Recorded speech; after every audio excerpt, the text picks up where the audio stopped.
I'm a high school dropout. I'm a convicted felon. I can't spell. I can't type. I was homeless. I shot dope into my veins. Whatever it is that you're suffering from, you can change in such a profound way that within a short period of time, you won't even recognize yourself anymore. That's Khalil Rafati, and this is the Rich Roll Podcast.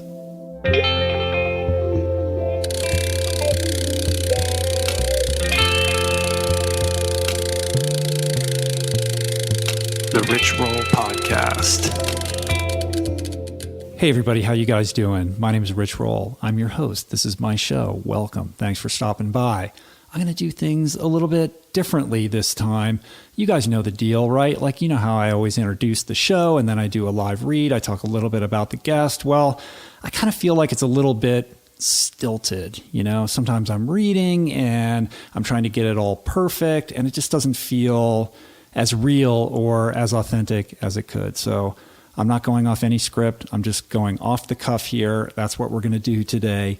Let me know what you guys think. I've gotten some comments from you guys, some emails occasionally like, oh, the intros are too long or they're too boring or blah, blah, blah. So I'm going to mix it up. I don't know if this is going to work. Maybe this will be a disaster. They'll say, what happened to the show, Rich? It used to be so good. You've lost your edge. You don't know what you're doing anymore. Anyway, I'm just going to do it anyway. So you guys let me know what you think. Happy New Year. Did you guys survive the holidays? If you're listening to this, I guess you did.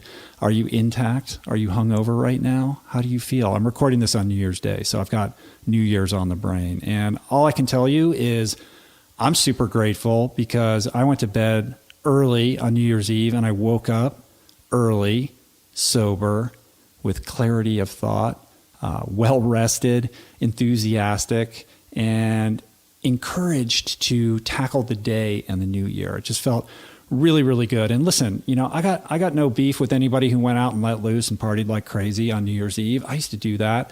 I used to be loaded most of the time. Like, I completely get that. But it is kind of a weird, crazy thing when you think about this idea of being hungover on New Year's Day. I mean, we put so much time and intention and thought into our resolutions, our goals, and that's a whole other podcast that I could do. But there's a lot of energy that goes into, like, what do you want to achieve in 2016? What do you want to do differently? And then the idea that you would wake up super hungover and lethargic on the very first day of that year doesn't exactly set the right tone for the year, does it? It's like kind of ironic and bizarre. So anyway, I'm just grateful that I woke up sober and that I'm feeling good right now. And, you know, in this sober journey that I'm on, many of you might say, well, I live a boring life. And you know what? I kind of do. I like to go to bed early. I like to wake up early. I'm a creature of habit and routine. And certainly when I got sober, I thought, well, the fun's over. Like, nothing's ever going to be fun anymore. I'm just going to live this super mundane, boring life. And the irony, of course, is that my life has just grown by leaps and bounds. It's just exploded. And it's so much more interesting and fun and adventuresome than it ever was when I was drinking and using. That, talk about a habit or a routine, a rut. I mean, nothing good ever happened when I was doing that. So my life is just so much better in countless unimaginable and magnificent and magical ways. And today's guest knows a lot about what I'm talking about. Today, my good friend Khalil Rafati rejoins the podcast. He was an early guest on the show back in, I think it was episode 61. If you didn't listen to that episode, it is one of the most popular podcasts I've ever put up. You're going to have to get my free app to listen to that because iTunes only holds the most recent 50. But check that out. It's an incredible conversation. Khalil is a wellness entrepreneur. He's the guy behind SunLife Organics, which is this really successful chain of juice bar cafes that are popping up all over Southern California. But it wasn't always that way for Khalil, because it wasn't that long ago that he was a hope-to-die drunk and drug addict living in a cardboard box on Skid Row in downtown Los Angeles, shooting speedballs, smoking crack, completely unable to live and hoping to die. And Khalil's story, his tale, is really astounding. From the depths, the absolute depths of despair, homelessness, hopelessly gripped by heroin addiction, Khalil really he was hell-bent on dying. There's no other kind of way to put it. And yet somehow, by way of a grace, far beyond himself, Khalil was able to come out the other side. He was able to overcome unbelievable odds just to survive, to live. And he did it not just intact, but he is somebody who is now repaired. He didn't just find sobriety. He really found his true life purpose.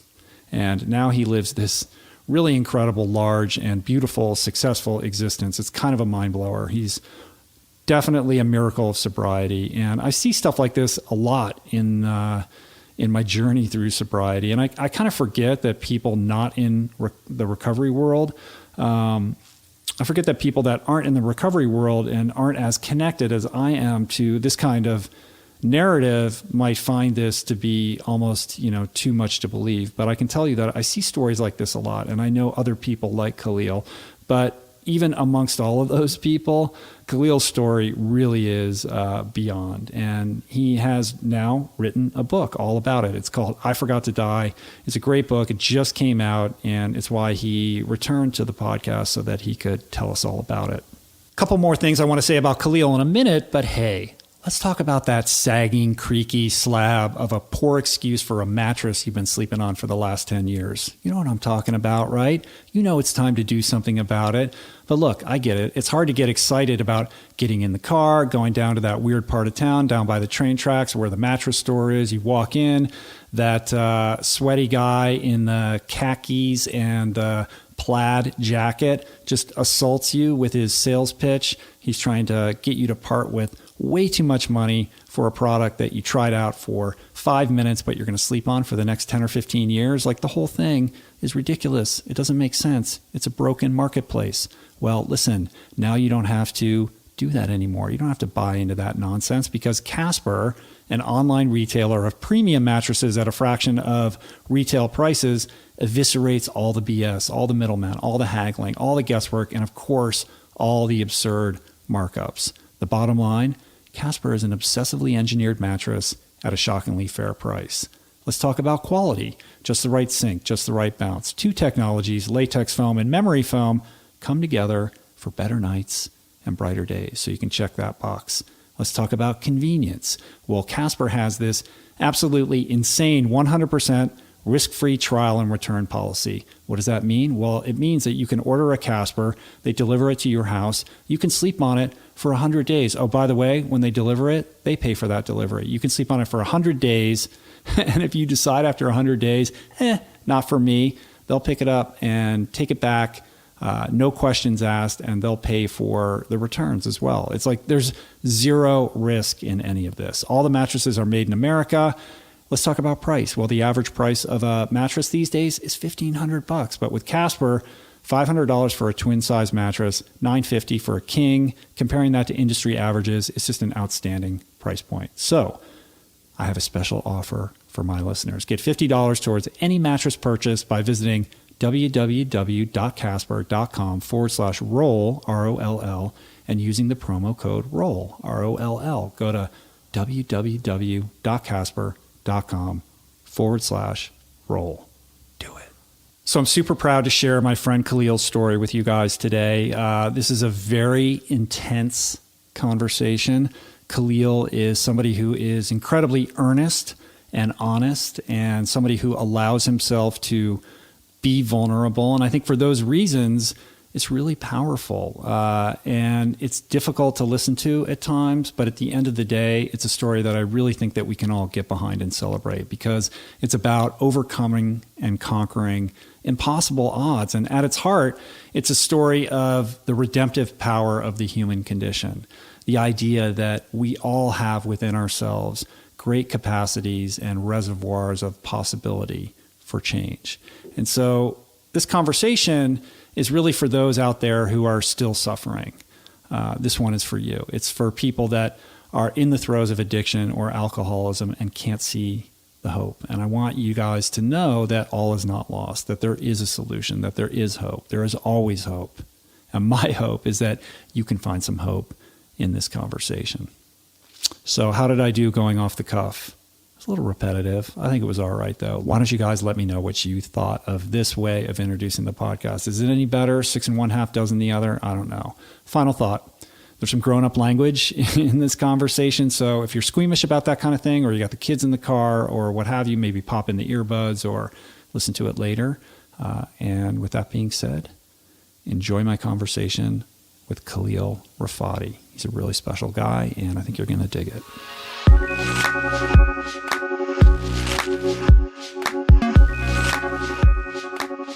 All right, man, we're doing it. What's happening, Khalil? Awesome. What is happening? My book, I Forgot to Die, is being released tomorrow on Amazon. I know, right out of the gate with the plug, right? Yes, sir. Yes, sir. Shameless, you know? Shameless self-promotion. We're going to get into all that, but we can ease into it a little bit. Oh, yeah. It's all good, man. It's okay. just, it's good to see you. Thank I had you. to kidnap you for a podcast just so that we can sit down and catch up a little bit, man. Yes. I used to go into SunLife and I could pretty much predict that you would be there if I didn't get there too early or too late. I'm like, oh, he'll be there. But I go into SunLife all the time and you're not around because you're too busy empire building or whatever you're doing. I'm flying around to UFC fights or traveling off to some tropical location. Been doing a lot of that stuff. I've been very, very blessed in that regard. And opening up more stores. We just got Manhattan Beach today, so I'm super excited. Wow. So, all right. So how many do you have now? You've got the original Point Doom, and then you open up the other one in Cross Creek. So 2 in Malibu. 2 in Malibu, 1 in Westlake / Thousand Oaks, 1 in Calabasas near you guys. Mm-hmm. We're building Pasadena right now, and then we're doing West Hollywood, Beverly Hills, and then as of today, I just found out that we got Manhattan Beach. That's crazy. So, wow. So where is the Santa Monica one and the Beverly Hills one and the WeHo one? No Santa Monica yet. Okay. Pasadena. Pasadena one is off of Lake Avenue. There's a little center called the Pasadena Commons, and it's got Soul Cycle, Sugarfish, Lemonade, Dry Bar, and then SunLife is going in there. So that's great. Look, that's a great spot to be in. Yeah, and then West Hollywood, we're going in right next to Soul Cycle and Equinox, Sunset Plaza, which is just the dream. That's ridiculous. Yeah, and how do you get these prime locations? There are a handful of the top brokers. I guess arguably in the world, that frequent Malibu a lot. There's Jay Lux, who everybody knows. There's Robert Cohen, James Ashton. Those guys all they're customers.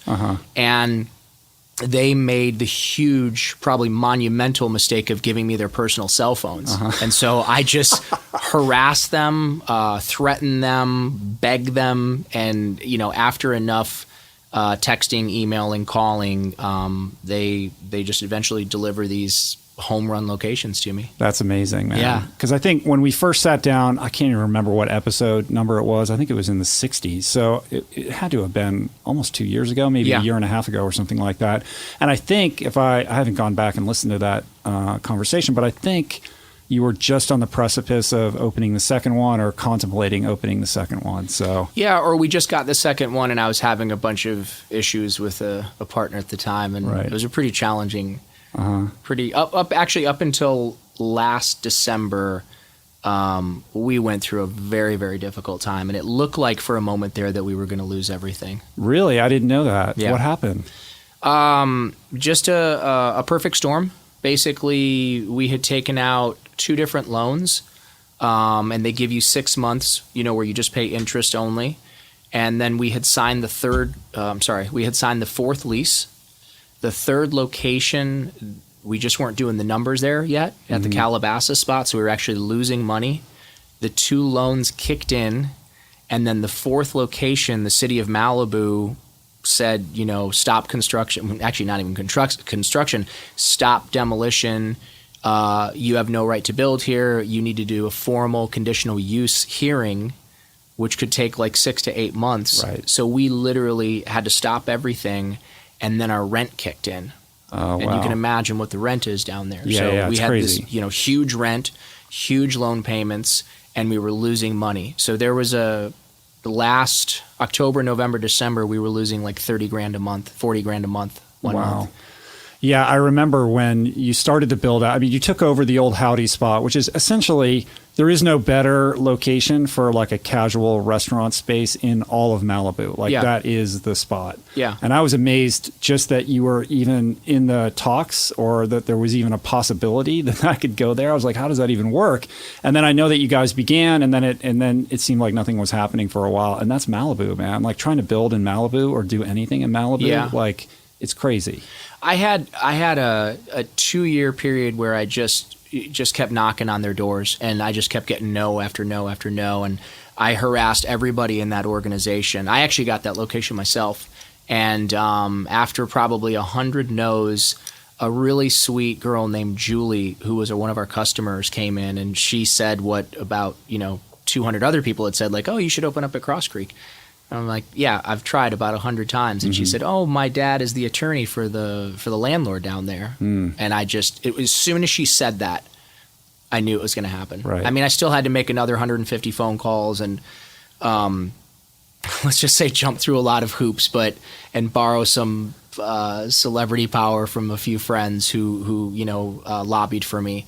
But we eventually got it, and the landlord is an amazing man who I love, and he got a lot of flack. All those landlords in Malibu got a lot of flack because of all the big brands that were going in there. But he has treated us fairly and kindly, and we love being there, and it's incredible. Yeah. Well, you're nothing if not persistent. I'm very persistent. You are a very persistent guy. Yeah. And it's interesting. I mean, where are you? Like, what's the vision, man? Are you just you want to blow this thing out nationwide, or like, what is the, where is this heading? Where are you taking it? The SunLife empire?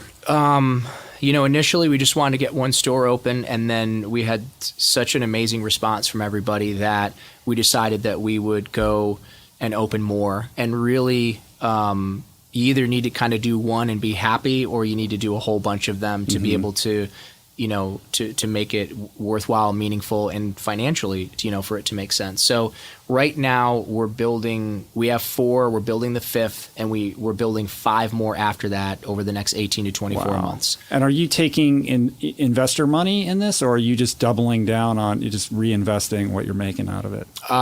So strangely enough, after buying out our first partner, buying out our second partner, someone came in and offered to purchase a small piece of the company for a massive amount of money right around that time that we were really struggling. And I'm getting goosebumps now just thinking about it, because it was literally one of those moments where I thought, my God, everything I've gone through and everything I've worked for is now, going to fall apart. And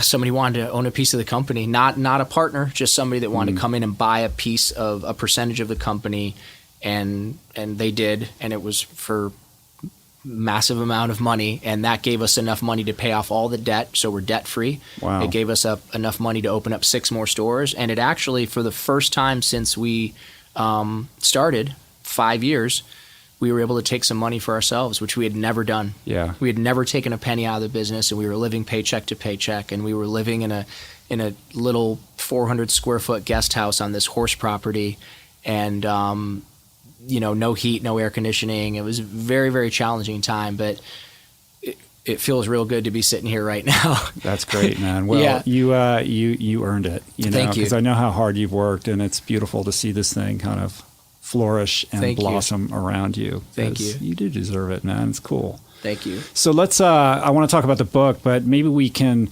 sort of revisit your personal story. Of course, we kind of sort of spent most of the last podcast that we did together kind of going through that, but there's a lot of new listeners, and you're probably new for a good percentage of the audience. So your background, your story is so incredible, man. Like I want to go there again. Okay. Let's take it back. Yeah, sure. I'll give you just a little quick, what's that called? A synopsis? Synopsis? Synopsis? Come on, man. You're an author now. You got to know these things. Still a high school dropout. So both of my parents were immigrants to this country. My father was born in Jerusalem, in what was Palestine at the time, in 1935. And my mother was born in, I'm going to mispronounce it, but Gdynia. If you're Polish, don't be angry at the pronunciation. She was like GJ or something like that. Yeah, some weird Polish spelling. So both of them, she was born in Poland, he was born in Palestine, and they came to the U.S. and my father got lost in a big storm and wound up in Toledo, Ohio, and ended up staying. And my mother came to Toledo looking for her mother, and she ended up staying. And they met at university, and she was incredibly beautiful. And he, to this day, at 81 years old, is this strikingly handsome man with a full head of hair. It's kind of mind-boggling. He looks like he's 60, and he's 81. Wow. But anyway, so this really incredible kind of angry man and really soft, gentle, and in many ways broken woman came together and got married, and they had me. And neither of them had any idea how to be a parent. And both of them came from different religions.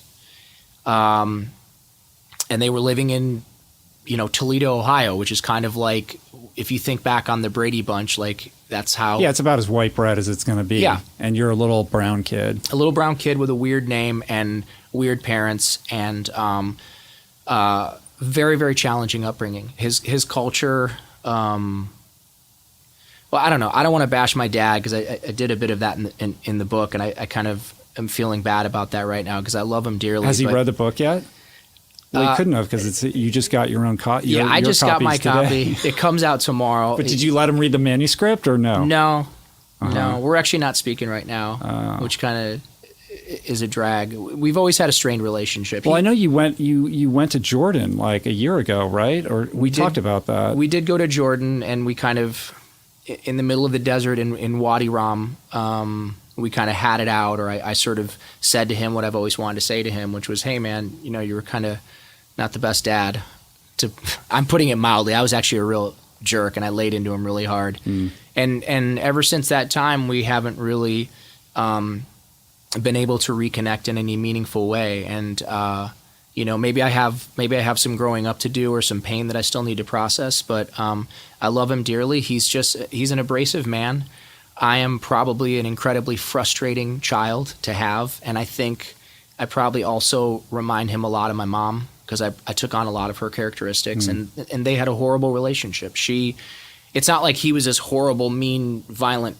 Well, he was this horrible, mean, violent man, but he had a lot of help getting angry. My mother just has an ability to push buttons, and my mom desperately wants attention, and she knows the easiest way to get attention is to push someone's buttons, and she does it with me. So I empathize greatly with my father. And if I grew up in the culture that he grew up in, which is a very violent culture, and if a woman disrespects you or doesn't behave the way you... Yeah, that doesn't fly. Yeah, you sort of, you hit them. You set things straight. Yeah, set things straight. You're very diplomatic. I wish I was as diplomatic as you. There was a lot of violence. She also had a son who was 8 years older than me. My father had her put him in an orphanage. Bad stuff happened to him in that orphanage. He got out of that orphanage eventually because my mother begged to bring him back. And whatever they did to him, he did to me. So that's a trip. So your parents hook up. She's got a kid, and he's like, that kid's got to go? Well, yeah, it's not his blood. Right. That's intense. Yeah. Yeah. Again, do you have a relationship with your half brother? No. He was pretty nasty, and I think suffered a lot in that orphanage. I can't imagine the sort of mental trauma that must have caused him. So he came out and he took it out on me, and he did some other. There was some sexual abuse and stuff like that, and there was other kids in the neighborhood that were kind of brought in, and it was the early 70s, and that was a very weird time to be growing up, I think, anywhere in the country, especially in middle America. And I don't know what those kids thought they were doing, experimenting maybe, or maybe it was cute, or maybe it was funny, but I was a small child, and they did things to me that I knew even at that age that they shouldn't be doing to me. And it scarred me for life, and it was wrong. And last time I saw him, I think, was 1986, and we had a very brief and violent altercation, the violence came from me this time rather than him. And I just kind of, said, you ever touch me again, I'm going to, am I allowed to swear? You can say whatever you want. Okay. Yeah. If you ever touch me again, I'm going to fucking kill you. And that was it. And I felt horrible when I said it too, because I knew that he wasn't bad. He's gay, I think, almost positive. And I think maybe in some weird way, I'm not trying to make excuses for him, but I think there was sort of like maybe he experimented on me or something like that. I was confused about his sexuality. That's kind of how I've made peace with it. And I'm not justifying it in any sense. I don't think that any adult should ever touch any child. And if they do, that they should suffer dearly for it. And it's wrong, and there's nothing right about it. But for me, I had to forgive because I can't live in resentment. And he was, after all, my half brother. So that's just kind of how I made peace with it. That's a complicated situation. It's a complicated situation. And it doesn't make any sense to me. I just don't understand that. I don't understand how anybody would ever want to do something like that to a child. It makes me sick. And it was also How old were you when this went down? I was like 4 or 5 when it started, 4, 5, 6, and then it just sort of became like a self-fulfilling prophecy, kind of like I was desperate and needy, and that was how I, learned to get attention. And it ended kind of horribly and violently when I was 11 years old, because I had a swim coach we talked about on the last podcast who was groping me and stuff like that, which made me uncomfortable, but I really liked him. I really looked up to him. And then he invited me camping, and I kind of knew I shouldn't have gone. I go into it in the book, and it doesn't end well, that trip. But that was the last time that anybody ever did anything like that to me. I was 11, and then I turned 12, and I learned how to protect myself, and I started fighting a lot. And I carried that shame with me for many, many years, and it greatly affected me. And I don't know if the violence that I witnessed as a child, the sexual abuse, the neglect, I don't know what, for whatever reason, but as I turned 12 years old, panic and anxiety attacks came on out of nowhere like a freight train, and really almost was the end of me.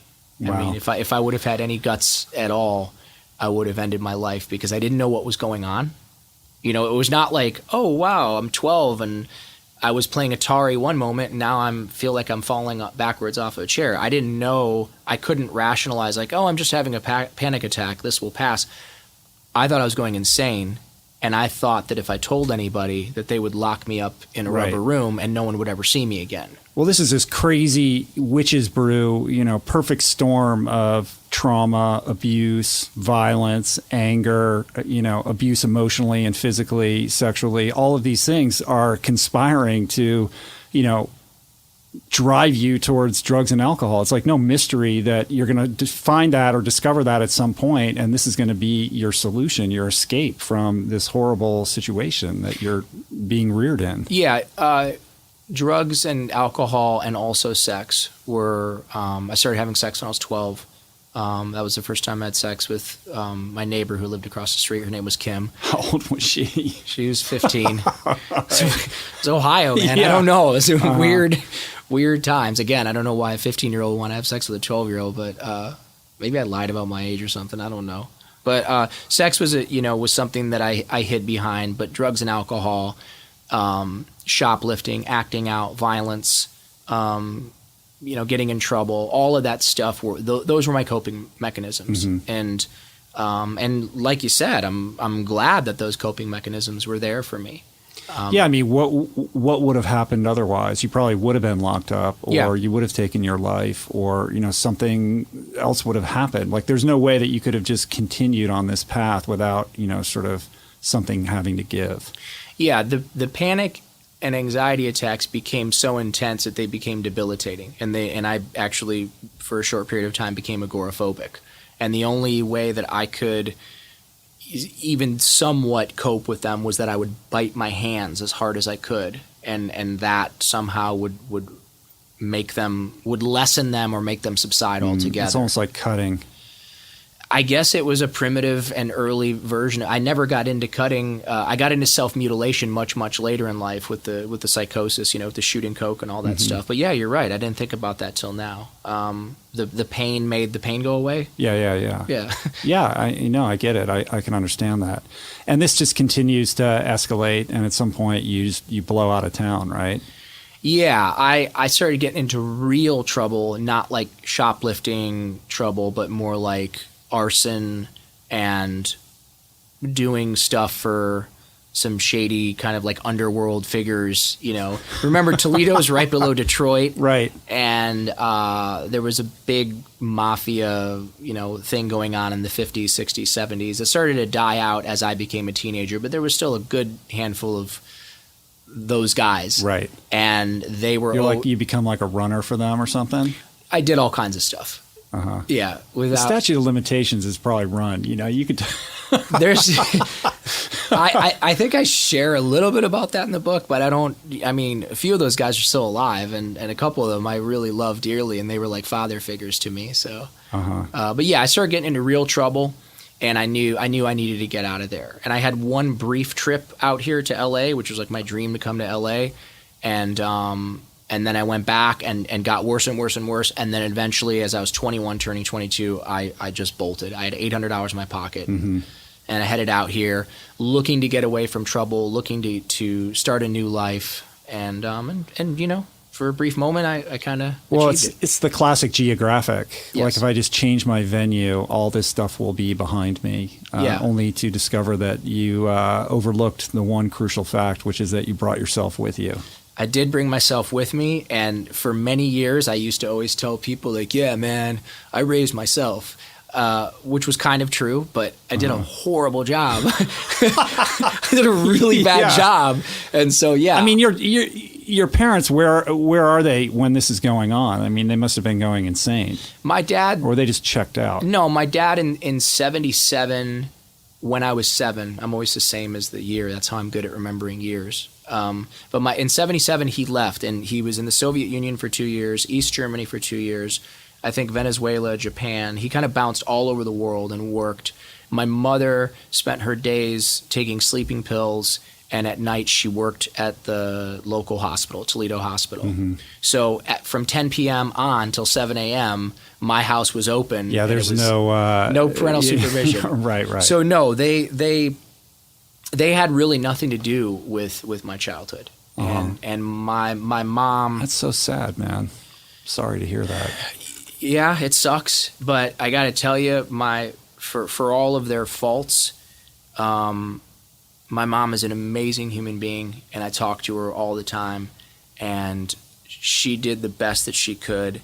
And my dad, if you met my dad, you would love him. Mm. All my friends love him. Everybody in his hometown, all the people. I mean, he still goes to work every day. So I don't know if he didn't want a kid or if I'm just unbearable to deal with, but my dad I'm sure he would tell me otherwise, but my dad just didn't like me. Mm. He never liked me. I think he wanted to love me because he felt as a father that he should love me. He had a bunch of other kids.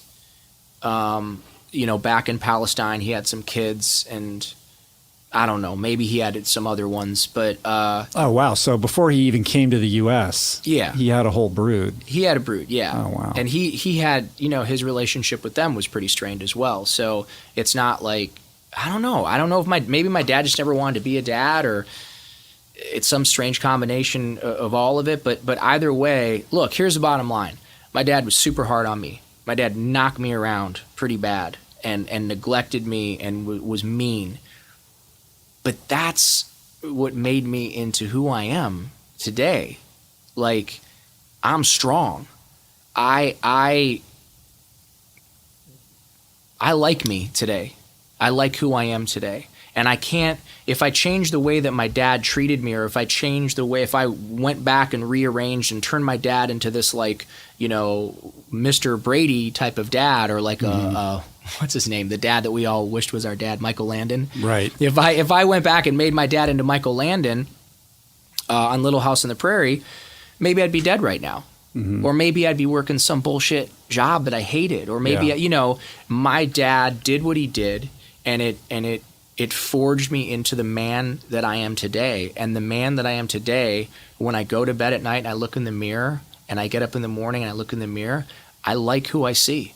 And a large part of that is my dad. Many of his characteristics, his strength, his fortitude, his persistence, his he's 81 years old and he mows his own lawn. He shovels his own snow. I can feel and taste that in me. So I am him. I am my mom.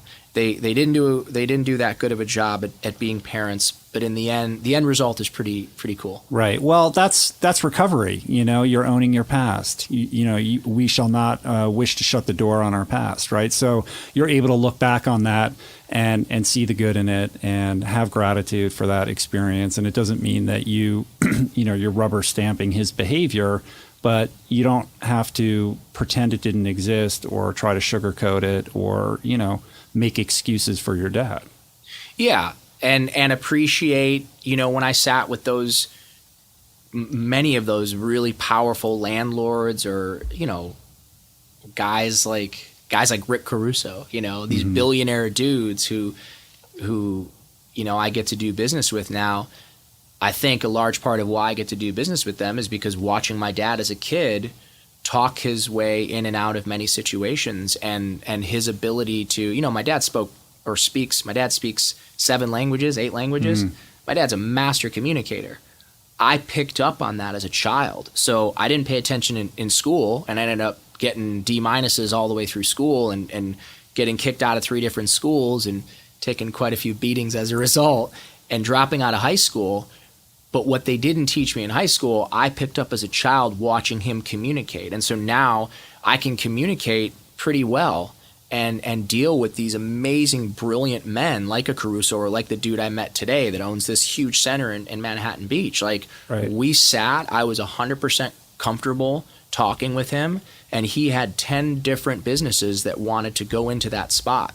He hasn't had a vacancy in 10 years. Right. So the one vacancy that opened up, I kind of weaseled my way in through the help of this guy, Robert Cohen. And they were like, wait, who is this guy? Like, what? He's going to personally guarantee this lease? Like, we need to meet with him. Right. I'm like, right on, man. Bring it on. Come meet me. Come meet me at my spot. I'd love to meet you. And I sat with them face to face, man to man, human being to human being. I shared with them my story. I showed them my book. I'm not going to hide. I'm not going to lie. I'm a high school dropout. I'm a convicted felon. I can't spell. I can't type. I was homeless. I shot dope into my veins. And I'm not ashamed of any of that stuff because that's what I had to do to survive. And I'm sitting in front of you. This is my business. And I'm the anchor of this center, and I'm going to come to your center, and I'm going to be the anchor there. And maybe it was a little bit over the top and a little bit, not based in 100% reality because they've got some pretty amazing, tenants there. But I think the guy walked away going, I like this kid. Right. And he called me 2 hours later. He's like, you know what? We're going to go with you. That's pretty cool. I'm like, holy shit. So going back to my dad, that ability to communicate like that, that I learned from him. I didn't learn that from some nun or some priest back in Toledo at St. Patrick's of Heather Downs. Right. Well, that's a long way from the kid who shows up on the Sunset Strip at 20. How old were you? 22. 22. Yeah. And ends up in the gutter. So let's like revisit the rock and roll dream. I've always been obsessed with music. Music saved my life. The drugs and the sex and the acting out were certainly the coping mechanisms, but music has always been, it's for me, it's just a panacea. I mean, it soothes my soul. The drugs, the alcohol, the sex got me through the day physically, but the music was my soul. I talk a lot about that in the book, about how when I first discovered certain bands and the lyrics, how the music was always there for me. Who were your guys? Oh, I don't want to date myself or embarrass myself, but you're already dated, man. We're about the same age. We are. Yeah. Joy Division.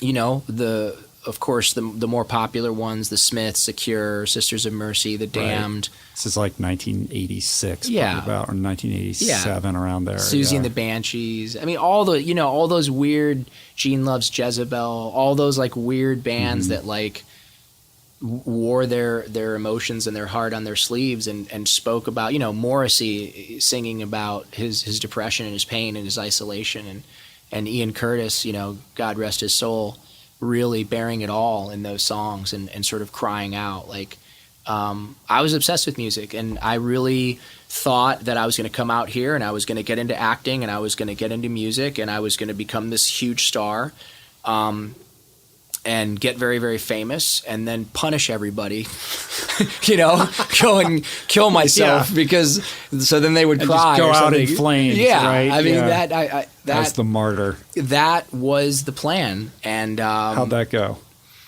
Well, the acting went incredibly well in the beginning. I, within 3 weeks, had my SAG card. I was on a set as an extra, and I got picked up in Taft-Hartley into a commercial. See, that's crazy. That's like, you have this magnetic personality. I feel like there are certain people, you're one of them, who no matter where they go, like they'll soon be either the center of attention or they'll find out where the action is going on, and then they'll be sort of integrated in that, like, seamlessly. Like, you're a guy, like, because now, just for perspective, I mean, you're a guy who's hanging out with Anthony Kiedis and flying to Vegas to go to the MMA fights, and you're working out with Rick Rubin and all these, like, you're surrounded by some pretty amazing, impressive people. But I feel like that's just your karma. Like, you're a guy who just finds his way into those places naturally. Maybe I don't know. Maybe I look weird and people feel sorry for me. I don't think it's that. You don't? No, I don't think it's that. It's a personality thing. It's a character thing. I mean, it's not. How many people do you think get off the bus every day in Hollywood, looking for their SAG card? And you, within a matter of weeks, some kid from Ohio shows up and gets it. Like, there's a reason for that. And I don't know that it had anything to do with acting talent. Yeah. I may just be a horrible actor. Maybe you're a great actor. I don't know. I've never seen you act, but you know what I mean? You know what I'm saying, though? Yeah. So I don't know. Whatever the reason is, I got my SAG card. I got into a couple of commercials. I was very lucky with that. And then, like, I got I don't know if it was an agent or a casting director, but somebody was like, look, you're amazing. We're going to send you out on some calls or castings or whatever it was. And they sent me in Santa Monica on Bundy and Olympic. They sent me to this casting, and I walked in, and there was all these guys that were like your height, like 6 feet tall. How tall are you? 6 feet. Yeah, they were all 6 feet tall, gorgeous, chiseled cheekbones, and hairless. They all had like their shirts undone, or like they had no arm hair, they had no chest hair, and I've always been really self-conscious about my hair and like trimming my hair and manscaping or whatever they call it these days. I was manscaping when I was 12 because I'm Arab or half Arab, and I've always been very self-conscious about my hair. But anyway, I walked in and there's all these. They had medium-length hair like yours. You probably were there.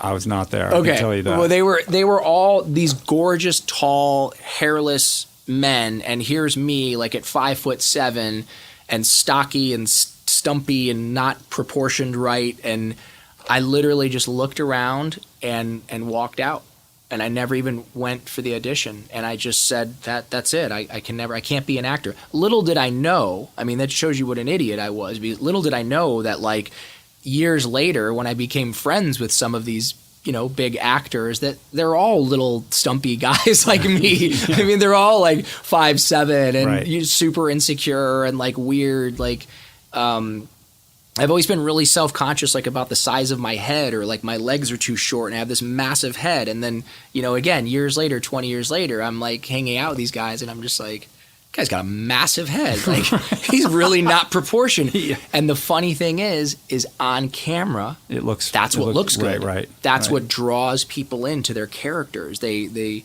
anyway. So the acting went great, and then my insecurity got the best of me, and I didn't pursue it. And then kind of the same thing with music. I went to Woodstock in '94, and I saw this kid performing on stage in front of, I think there was 300,000 people there. It was the second Woodstock. And he was playing with his dad's band, the Allman Brothers. And I just remember watching this kid. He's 16 years old. He's playing with the Allman Brothers. And I'm just like, my God, can you imagine? His name's Dwayne Betts. His father was Dickie Betts. And I'm not into Southern rock, but I wasn't into Southern rock. And I was so impressed by his performance. I was so impressed by the Allman Brothers. I was never a fan up until that point. I hated the Allman Brothers because I grew up in Ohio, and that's what the guys that beat me up listened to. So that's like redneck music. Yeah. So I love them now. So anyway, I get back from Woodstock in '94 and try the acting thing for a while, and then I think it was maybe a couple years later, I thought, you know what, I'll start a band. I'll make some music. So I was hanging out at the Malibu Inn. I saw this band there. There was a party afterwards, and I started talking to this kid, and real quiet. We were both higher than kites. I mean, we were so high. And I said, "What do you do?" And he said, I play guitar." And I'm like, "Cool. Who do you play with or whatever?" And he's like, "Yeah, well, my dad was in this band." I'm like, "Wait." I'm like, "You're not the kid that played at Woodstock, are you?" And he's like, Yeah, that was me." And I'm like, "What, you played in front of 300,000 people?" He's like, "Yeah." Like he was so humble and he was so sweet. And we ended up forming this bond and this friendship. And he is one of the greatest guitar players on the planet, Dwayne Betts. And we wrote just a plethora of songs, really, really fun, really amazing songs. And then Mark Ford from the Black Crowes, he came and played with us for a while. And Barry Oakley Jr. What was the band called? At one point when it had a name, it was called American Whore. Oh, God. So, right. But we did much more drugs and partying and hanging out with girls than we did actually doing gigs. We only did a small handful of gigs. I have some pictures in the book of some of those shows with my god-awful platinum hair. Bleach blonde with like the leather pants on. And I think at some point we were hanging out with one of the Victoria's Secret models, and she had the original angel wings, and so I would wear those on stage with my awful hair. And anyway, but the songs were good, and but the drugs felt better, and more rock and roll lifestyle, less rock and roll. Yes, and once I was doing recreational party drugs. And a lot of these musicians were doing real drugs, or not. I shouldn't say real drugs. See, that sounds like I'm glorifying heroin and cocaine, but they were doing hardcore drugs. And I was not. I was like going to raves and taking handfuls of ecstasy and, kind of living on the edge, but not really living on the edge. These guys did real drugs. And once I started doing real drugs, I watered the seed of self-destruction. What was that moment where you stepped over that line to, enter that kind of darker realm? Was it just a natural progression, or was there? I started doing heroin, just smoking it, and it felt wrong, and I knew I shouldn't be doing it, and I kind of got off on that feeling, and that's when it felt like there was some darkness setting in. And then we were at a club one night, and there was a very famous actor sitting with a group of girls at a table. I was with a group of girls, and he looked at me as if he knew me, which he didn't. And he said, "Hey, man, come on over." And I said, "Hey, what's up?" And he's like, "You want a bass hit?" And I was like, "Of course." And I took this pipe. I don't know what a bass hit was. I thought he meant like pot or something like that, which I wasn't a fan of pot, but I was a huge fan of the actor. So I was going to... You going to tell me who this guy is or no? No. I was going to smoke whatever he was handing me because I wanted to hang out with him and his bevy of beautiful women. And I smoked that, and it was crack, and it was, it hit me. It hit me like a shovel in the forehead. And we sat there smoking crack out in the open with all these... Right in the middle of a club. Right in the middle of a club. And no one was going to tell him no. And I ended up going back to his house that night. And at a certain point, as, the Coke birds come out, when it's like that cold, gray, steely, cold, gray dawn, I looked around and everyone was gone except for him and I, and we're still smoking what he was calling base, which turned out to be crack cocaine. And I left, I went home, I woke my girlfriend at the time up, and I was shaking and I was crying and I was like, oh my God, I think I was smoking crack, oh my God. Like, it was so, I told her, I'm just going to get graphic for a moment because this is literally what I said, but I was like, I was like sucking the devil's dick. Like, that's what I think, that's what it felt like. And she was like, you got to calm down, take a Xanax, go to sleep, you're fine. And I must have said 100 times, I will never do that again. I will never do that again. I will never do that again. And she like held me down as I shook myself and convulsed myself to sleep. And that was the last thing out of my mouth before I finally passed out was I will never do that again. And I lasted 3 days. Just 3 days? I lasted 3 days, yeah. I found out how to get a hold of him and called him up and said, how do you buy that stuff? And I started smoking crack and smoking heroin daily, and that's when I crossed that line. Right. And when does the shooting up start? Shooting up started maybe a year and a half later. Mm-hmm. I just couldn't buy enough or smoke enough to get high anymore. It just, you build up such a tolerance. You know, every 8 days, I think you need twice as much to get as high as you were the previous week. Mm-hmm. So it got to the point where, you know, I was spending $500 a day and not getting high. Mm-hmm. And are you working at this time? Like, how are you just scamming people, or how are you like making money to be able to get by and manage this habit? I never scam people. I was doing honest work as a drug dealer, and I was making a small fortune. Uh-huh. Okay. Sorry. Right. I was selling massive amounts of ecstasy. I had a furniture business at the time, and I had a girlfriend who had some money as well. Uh-huh. So I was able to... I mean, you were able to keep it together for longer than most, I think. And you kind of went through all these different jobs. I mean, you were a dog walker, a nanny, a musician, of course, car detailer, furniture maker, before getting sober and becoming a rehab counselor. And ultimately, you founded A Sober Living, right? I did, yeah. And, of course, drug dealing. Yeah. Thrown in for good measure along the way. Yeah. So, I mean, you're a survivor. But even that instinct almost failed you. It did, and again, the survivor part comes from, you know, both my mom and my dad. My mother was in Poland when the Nazis invaded. Her mother dumped her off on a doorstep with two sisters who were strangers, and my mother was then shipped off from Kazakhstan to Uzbekistan and all those different Stan countries, which I can't pronounce, and eventually wound up in Siberia in a work camp.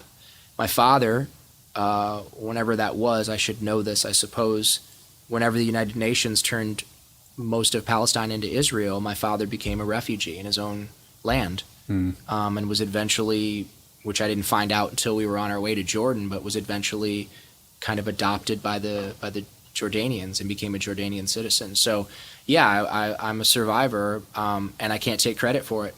That strength comes from my mom and from my dad, but I was a survivor, and but unfortunately, it's like that saying, you know, somebody's getting, you know, beat up by a baseball bat, you know, they run or they fight back or whatever. An alcoholic's getting beat up by a baseball bat, and he looks up at the guy with the bat and he goes, "Hey, can you slow down?" Right. That was me. Right. I just kept, you know, getting beat up by that baseball bat, and because I was such a survivor, it got darker and weirder. And things just became progressively worse and worse and worse. Right. So where does this all lead you? I mean, at some point you're basically homeless, right? You're living down on Skid Row. Yeah, psychosis, sort of almost borderline schizophrenia, I would say, if that's possible to have some sort of coke-induced schizophrenia. I definitely was living in that psychotic state, lost everything. All of those cool, like, B and C list actresses and models and cool friends living on second generation fame, when you start getting like scabs and abscesses and stuff like that, they're no longer interested in you being around. Right. You're down to like 120 20 pounds or something like that, right? And you got sores on your face, and I mean, you're not a vision for you. No, in the end, when they finally weighed me, when I went into that facility, I was 109 pounds. Yeah. And that's unbelievable. Yeah. I'm 100 and... How long were you down on Skid Row? I bounced around on the streets for a year to a year and a half. I'd say probably 18, 19 months I was down there without any hope, without any... my mother was broke, living below the level of poverty. My father I hadn't spoken to in years. I had burned every bridge that there was. I mean, I just was that guy that would, like, because I was a good communicator, I suppose, I would, can I have your ATM card? Can I get your PIN number? Can I borrow your car? And, like, people would do it.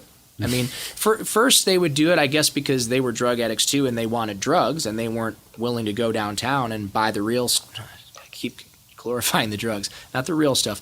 Buy the bad stuff, buy the hard stuff. I would go down and get it. But sooner or later, I would also disappear with your car and your ATM card for 3 days, 5 days, and show up with my tail between my legs, apologetically. Right. I mean, most hardcore drug addicts are pretty resourceful. You have to be in order to maintain a habit, but to have that extra reservoir of resourcefulness or have it hardwired in your DNA like you do, that's not a good combination. No. Being resourceful and being, I don't want to say smart, because I would never consider myself crafty. Yeah, not smart, but crafty. Like, I knew when to go into the welfare office to get the food stamps on the day where you were going to get the most food stamps. I knew how to go in and manipulate the system and get the check, sent. You could actually, back then, I don't know if you can still do it, but these are your tax dollars and my tax dollars we're talking about, but you can actually, you don't even need an address. They will, if you're indigent. Yeah. They will mail the check there, and then you can just show up and you can pick up the check for, whatever it was, plus your food stamps. And they would even give you bus tokens and hotel vouchers. Oh, wow. I didn't know about hotel vouchers. Oh, yeah.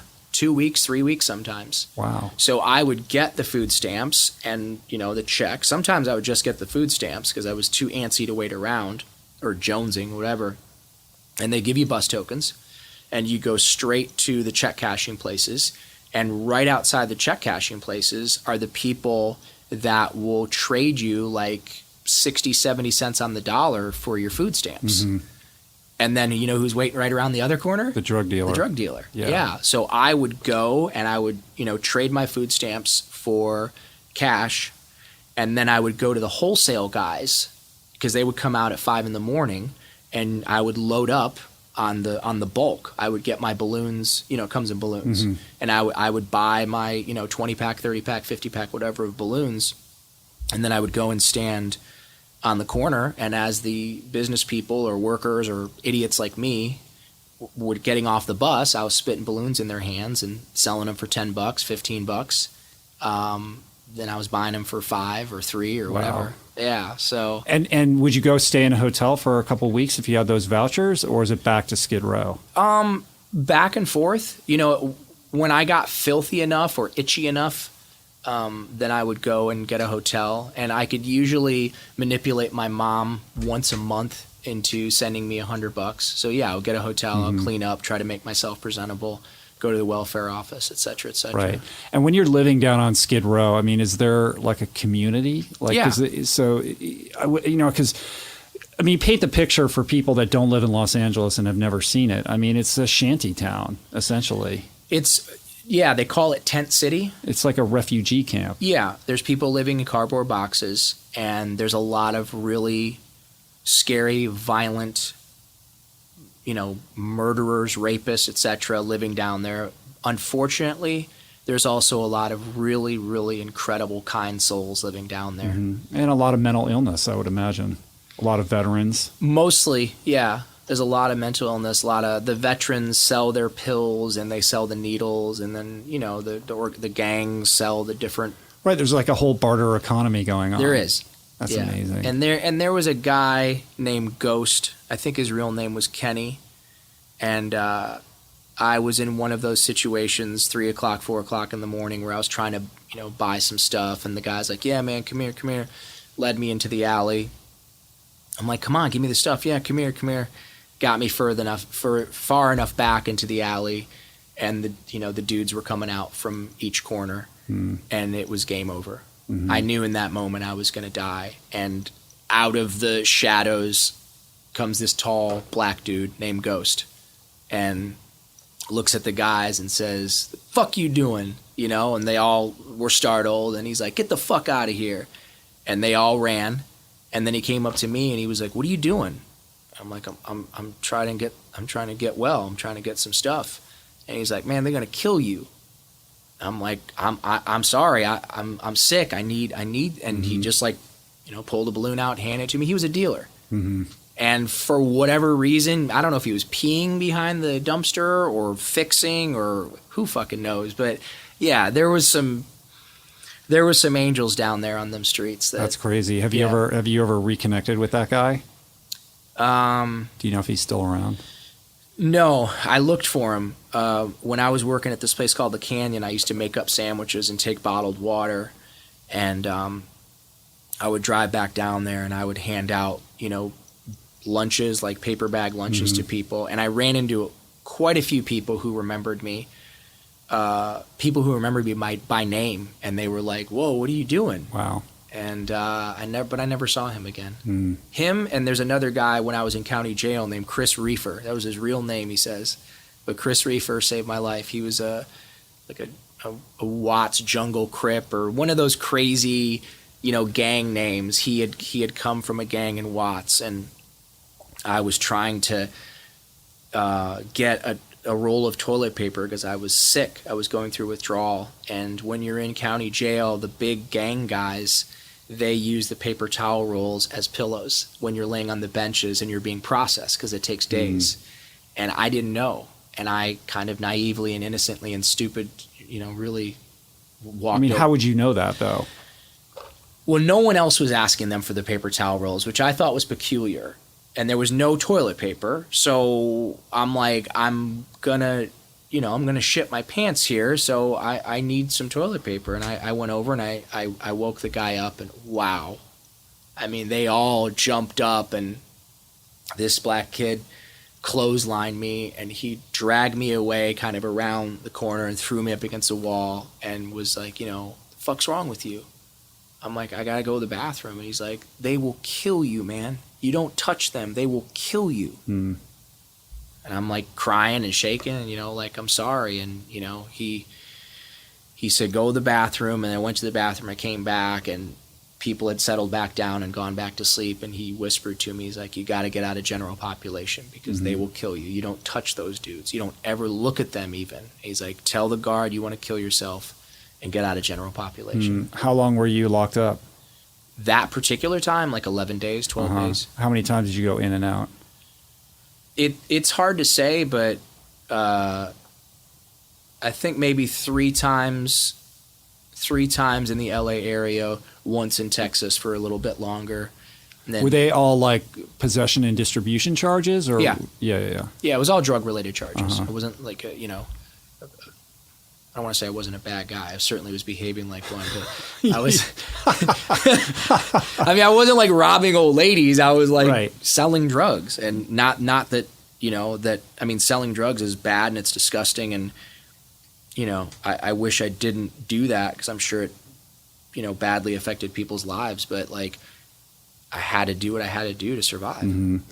And so for somebody who's listening who, isn't somebody in recovery, doesn't really have any connection with anybody who is addicted to hard drugs. I mean, what is it like when you're a hardcore heroin addict and crack addict and you're in that cycle of getting high and then getting sick and getting high? Like, what is that emotional, mental, and kind of spiritual headspace that you live in? The only thing that I could liken it to is, and I may have said this before, but just imagine if you're a normal person, you don't understand drug addiction. And I'm not talking about partying. I'm talking about real addiction, like you were just saying, daily, nonstop. You can't get out of it. Round the clock. Yeah, that would be like, imagine you're on a bus or you're on a plane and you're going someplace on vacation and some dudes stand up with machine guns and they say, "Guess what? You're not going on fucking vacation. You're coming with us and you're going to do whatever the fuck we say." That's what it was like. something comes along and takes your soul from you without your consent. If you mess with that darkness long enough, there is a component of spiritual warfare. You know, I'm sure Christians would call it the devil, and other religions would have other words for it, but that evil, that darkness, it's real. It's there, and it will take your soul from you, and it will not give it back. You know, it's not like you can just be in the midst of fixing and smoking and fixing and selling and fixing and smoking, and then you're just like, you know what, I think I'll take a few days off. That it's not an option. First of all, you have a physical, mental, psychological dependence on this stuff, meaning you cannot live without it. So imagine the hungriest you've ever been in your life times 1,000. That's what coming down off of speedballs, heroin, crack, that type of stuff feels like. The hunger, the pain, the anxiety. There's no way I could even properly articulate it. And there is no choice. You know, I'm gonna get well, we used to call it, which is so sad to think that that's what we called it. Right. I'm gonna get well by whatever means necessary, and if that means allowing things to happen to me on the streets. I was never going to go hurt somebody to get high, but I didn't mind myself being hurt, so to speak. Yeah, all regard for self-respect goes away, and this level with the removal of choice sets in hopelessness. Right, it becomes a very, very dark place, and at the same time, well, a couple things. I mean, first of all, it's like a full-time job, right? The amount of effort that you have to put into like maintaining it's like this 3 cycle full-time jobs. of lunacy is like extraordinary, and it's a 20-hour-a-day deal, right? And it's not about getting to a place of elation. Like high is almost a misnomer because you're just trying to. Your tolerance becomes so high that it's just about feeling okay. Yeah. Right. Yeah. And not being sick. Not being sick, and you're also, you know, I shot speedballs, which is heroin and cocaine together. If I wasn't shooting to death's door, I think I'm misquoting Janis Joplin, but I definitely grabbed that line and hung on to it because I related to it so well. But if I wasn't shooting to death's door, then it wasn't even worth it. So in other words, you would put as much into that spoon and as much into that syringe and push as fast as you could into that vein that I could, you know, humanly do in order to try and get that high. That's what it was like in the end. I mean, we're not talking about the beginning where you're taking ecstasy and you're dating a model and you're going to a club and you're going backstage at a concert. Like, those were really interesting, fun times. But in the end, it's hopelessness. It's a godless existence. And it's hell. You're living in hell. It's not even purgatory. It's hell.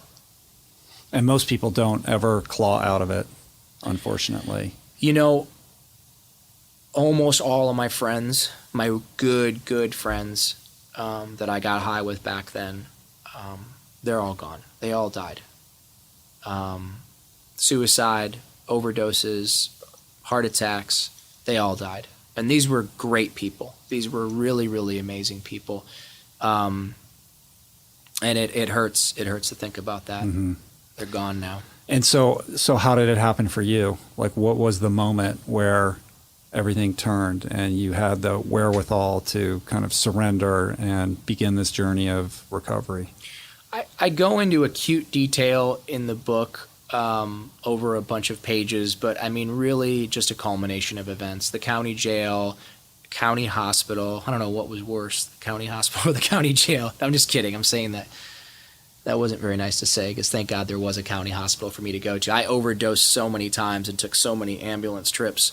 Getting locked up, getting beat up, some weird dark stuff that only happens to you if you're living on the street had happened. And it was starting to repeat itself over and over. And I was like, you know what? I can't do this anymore. So it wasn't a moment of virtue. It wasn't a moment there's that saying of the sky parted and the angels flew down. No. There were epiphanies after I put down the spoon and picked up a fork. There was definitely not burning bush moments, but there were definitely times in my very early recovery where I was praying and hoping that there was a God, and I did have some incredible moments where God, whatever that means, came to me, held me. My prayer in the very beginning for years always was just like, God, can you please just hold my hand right now? Can you please just walk with me and hold my hand, because I'm scared and I don't think I can make it. That was my prayer for years. And strangely enough, I think that prayer worked better than any of the others. I got quicker answers back then. Now my prayers are very fancy. Now I pray before each meal and I fold my hands like this, and I have this whole thing that I go through, and there's a bit of pomp and circumstance involved in that, and I'm sure ego as well.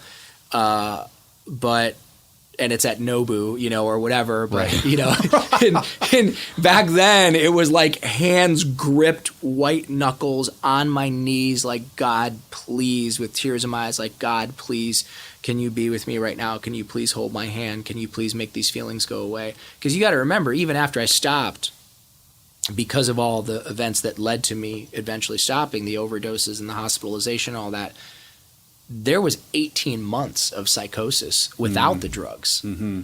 So the paranoia and the cravings and the, yes, I asked God for help. I think it was on my third day, I asked God for help, and there was this amazing feeling of levity and lightness that came to me. And there was this knowing that there was a God. I mean, very, very real knowing that there was something that had created me, and that something loved me and was going to take care of me. I knew that on day 3. It did not take the cravings away. Mm-hmm. That did not take the paranoia and the psychosis away. Mm-hmm. And rightfully so, because it also didn't cause the cravings and the paranoia and the psychosis, Yeah, I think that there's a lot of misunderstanding about early sobriety. You think you go in, oh, now I'm sober, I haven't used in however long, and all your problems are going to get miraculously solved and your health will just immediately repair itself. And what I found in my experience and with so many people that I know is those are some of the hardest times. You've taken away somebody's medicine. They're an emotional infant. They don't have any tools for how to handle anything. And all of the, sort of wreckage of the past comes crashing down on them like Niagara Falls without any aptitude for how to manage it. And it becomes overwhelming. And I think that drives a lot of people back to use before they can stick around long enough to begin to piece things back together. But that's selfishness. That's selfishness. Because on my hardest days, weeks, months, whatever it was, penniless, I mean, what is a guy going to do at 33 years old? He's a high school dropout. He's a convicted felon. He can't spell. He can't type. He's not that bright. Maybe he kind of presents well and communicate well, but what are you going to do? I couldn't go get a job. I mean, I went and I got a job at a rehab center, driving the druggie buggy or washing dogs and stuff like that. But, it was brutal, and I would cry a lot. But in those moments, I knew that I had a choice. And I also knew that if I went back to the drugs, I went back to being a liability versus an asset. Mm-hmm. Because on my worst days, and we talked about this a little bit last time, I think towards the end, on my worst days, I could still put the shopping cart back to the front of the store and not look around and see if someone saw me do it. I could still pick up the piece of trash when I walk past it and just pick it up and just put it away. And if I had a couple of bucks in my pocket and someone didn't, I could still, without making a big scene, I could still hand them a little bit of what I had and not stand around and give them a lecture or hope that they didn't spend it on drugs and alcohol or whatever. I could just share a little bit of what God had graced me with. And I had many opportunities to throw it all away in my, my first 5 years of just going to meetings, working, going to meetings, working, going to meetings, working. I mean, I had a lot of defeats. I had a lot of, there's one story that always comes back to me. I looked so ugly. I mean, you can see kind of on the cover of the book. The cover of the book is you at your. That's when you checked in at where was the rehab in Pasadena, right? No, unfortunately, that was my first attempt when I checked into the rehab in Laguna Beach. I got much worse than that. Yeah, you got the bleach blonde hair. You got all these sores on your face. Yeah, I got much worse. And you look older in this picture than you do now. Yeah. Well, not smoking crack and shooting heroin and drinking some green juice and some superfood smoothies will do wonders. And also I quit smoking, and I'd smoked for 20 years. But back to what I was saying, is I always go back to this one story. Like, I was ugly. Like, nobody wanted to be with me. I would like just make eye contact with any girl and like try to like, I was like running after newcomers. I was a real dirtbag, but I was desperate for attention because I just wanted someone to like me. I wanted someone to hold me and tell me it was going to be okay. And this girl, just the young woman, 31, 33 years old, Pilates teacher, gorgeous, amazing. She started paying attention to me, and she made it clear that she was interested in me. And I went and, got my blood test and, knew that I was clear to do whatever. And I was super excited. And were you someone who was walking around thinking, I must have AIDS, or I must have, yeah. For sure. I shared needles every day. So, so after all of that, once I had that was actually my second blood test, because she wanted to see proof, I guess, because I looked so rough.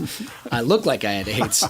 But anyway, I couldn't believe that this beautiful woman wanted to be with me. And she was renting a place on Broad Beach. She was rich. Mm-hmm. And she invited me over, and I don't remember ever being happier. I was just I was elated. I was walking on air, just so happy that this girl wanted to be with me. And I went to her place, and we ate, and I don't know, I think she made me like some espresso or something. And then kind of came that moment where we were going to start hugging and holding and kissing and this and that. And I lost it. I started crying. We were kissing and she was holding me, and I just started crying.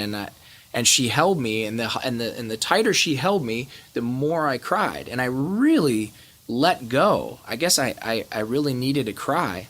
In early recovery, I really needed to laugh, and I really needed to cry. I sobbed. And she held me. It was so beautiful. And we didn't ended up doing anything sexually. We kissed a little, and she held me, and I cried a lot. And then I drove home back to this guy Barron's house, who was letting me sleep on his sofa. And I was so excited. I woke him up. He was this big, like, biker dude that was in another 12-step program for tough people, and covered in tattoos. And I remember waking up and being like, dude, you gotta wake up. Like, this chick loves me, and I love her, and I cried. And he's like, what the fuck are you talking about? He's like, go to bed. And I'm like, no, you don't understand. And I told him this whole story about how she held me and I cried. And I woke up in the morning and I was calling her and she wasn't answering. I'm calling. And finally he goes, hey man, you got a message on the home phone. And I listened to it, and she was like, hey, it's whatever, Sophia or whatever. She said, hey, it's Sophia. I just wanted to talk to you a little bit about last night. Listen, you need to get some help. I've been around people that have had psychotic breaks before, and you really need to seek professional help. And at this point, I'm not able to be with you or hang around with you. And I just fell on the ground. I'm like, what is she talking about? Psychotic break? Like, I felt like I was in love, and I was so damaged and so wounded over that, because I thought I had finally found someone that wanted to be with me. That would have been an opportunity to go get high. But I knew in that moment I could go back to being a dirtbag and harassing my mom and threatening to kill myself and having her Western Union me money so I could go shoot some more poison into my veins. Or I could go to a meeting and I could raise my hand and I could share what had happened. And I could go and ask for work, and I could work and get to the point where I could support myself and feed myself. And I had many, many, many opportunities. And I'm not tooting my own horn, because I really, truly believe that I live an amazing, charmed life, and a lot of it is the grace of God. But when the opportunity came for the high road or the low road, as hard as it was for me, I chose to take the high road in all those situations. And what do you think it was inside of you that allowed you to do that? I didn't want to be a piece of shit anymore. I just didn't want to be a piece of shit anymore. I didn't want to be a liability to my community, to society, to my friends, to my parents. I just didn't want to live like that anymore. I didn't want to be a scumbag anymore. I think you're somebody who's a pretty extraordinary example of recovery in action and service in action. You've really, you're somebody who's really embraced the program. And it's always weird when I want to talk about recovery because I don't want to trample the traditions in doing that. But but I think it's also important to kind of, like, I want to be able to talk about it too. So I never know where that dividing line is. But I don't mention what 12-step program I'm talking about. There's a million different 12-step programs. The traditions are that we don't mention it, on press, radio, or film or whatever. But I can certainly say that I was part of, and I am part of, a 12-step program that teaches me spiritual principles, and people can guess or not guess what that program may be. Those spiritual principles are how I'm here today. And the crazy paradox is I don't do it right. I don't, I'm bad at taking direction. The only thing that I've managed to pull off, and I think it has more to do with the grace of God than my own personal fortitude and strength, but I didn't go get high. I didn't drink or get high. It's been 12 and a half years. But you really do embrace the principles and you live them. Like, I've seen you in action, and you're somebody who is of service to a lot of people, man. I know for a fact you've helped a lot of people get sober, and you care, and you're somebody who understands that has to take top priority in your life. And that doesn't mean that you do it perfectly. Nobody does. But, I've witnessed it, and so I think that the point that I'm trying to make, and I'm doing it very inarticulately, is, you're a great success story of sobriety. And I think that's a function of the level at which you have made it a priority in your life. Yeah, it's hard for me to hear that because, there's still a large part of me that feels like a piece of shit, even on my best days. And I appreciate you saying that. And I definitely strive to be the person that you're describing. I definitely, on a daily basis, give as much effort as I possibly can to be the man that God intended me to be. And most days I'm not. And most days I fall short of the mark. And I get stuck in areas like jealousy, fear, lust. Like sometimes people embrace me and they love me and they're these like awesome dudes or whatever, and they're great customers. And then, I like look at how beautiful their daughter is or whatever. And then I just like beat the shit out of myself for being like, thinking like that. Like, God, this guy came in 3 days ago, the coolest guy ever. His daughter's visiting from university.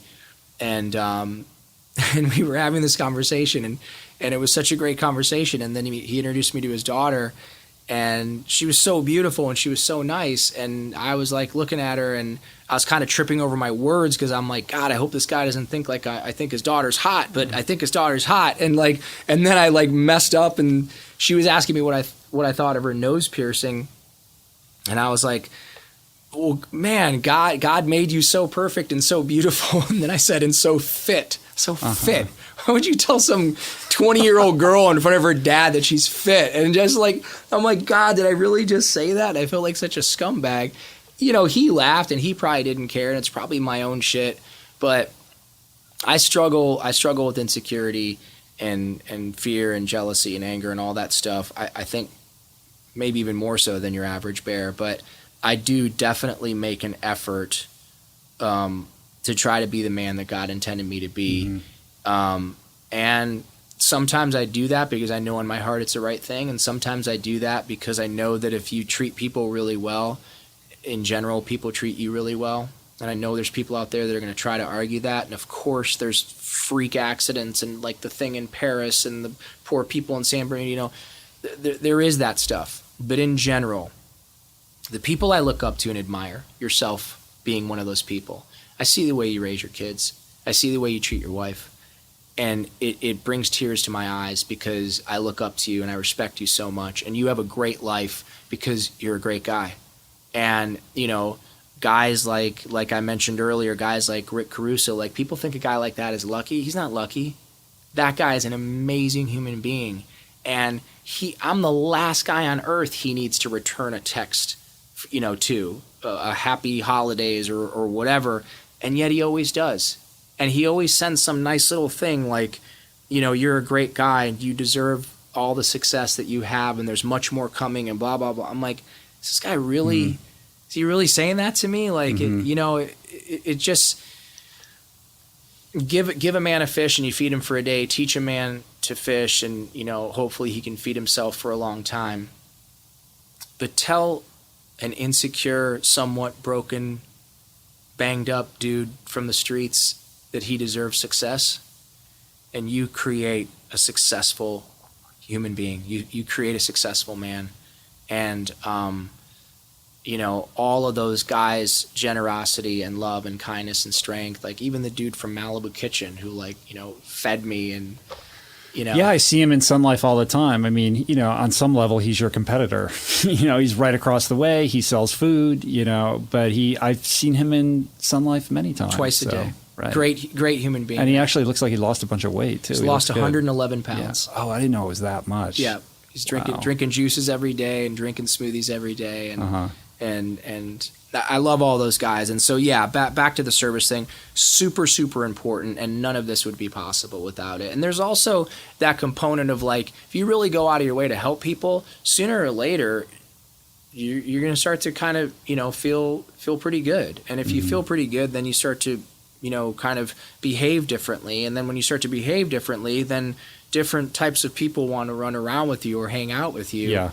And, I carry those spiritual principles into my relationships. And I'm friends with some of the most incredible people on the planet today. I'm very, very blessed as a result of that. And it's pretty amazing. Yeah, it's that core idea of if you want self-esteem, perform esteemable acts. Yes. Which I'd never heard until I was in a rehab.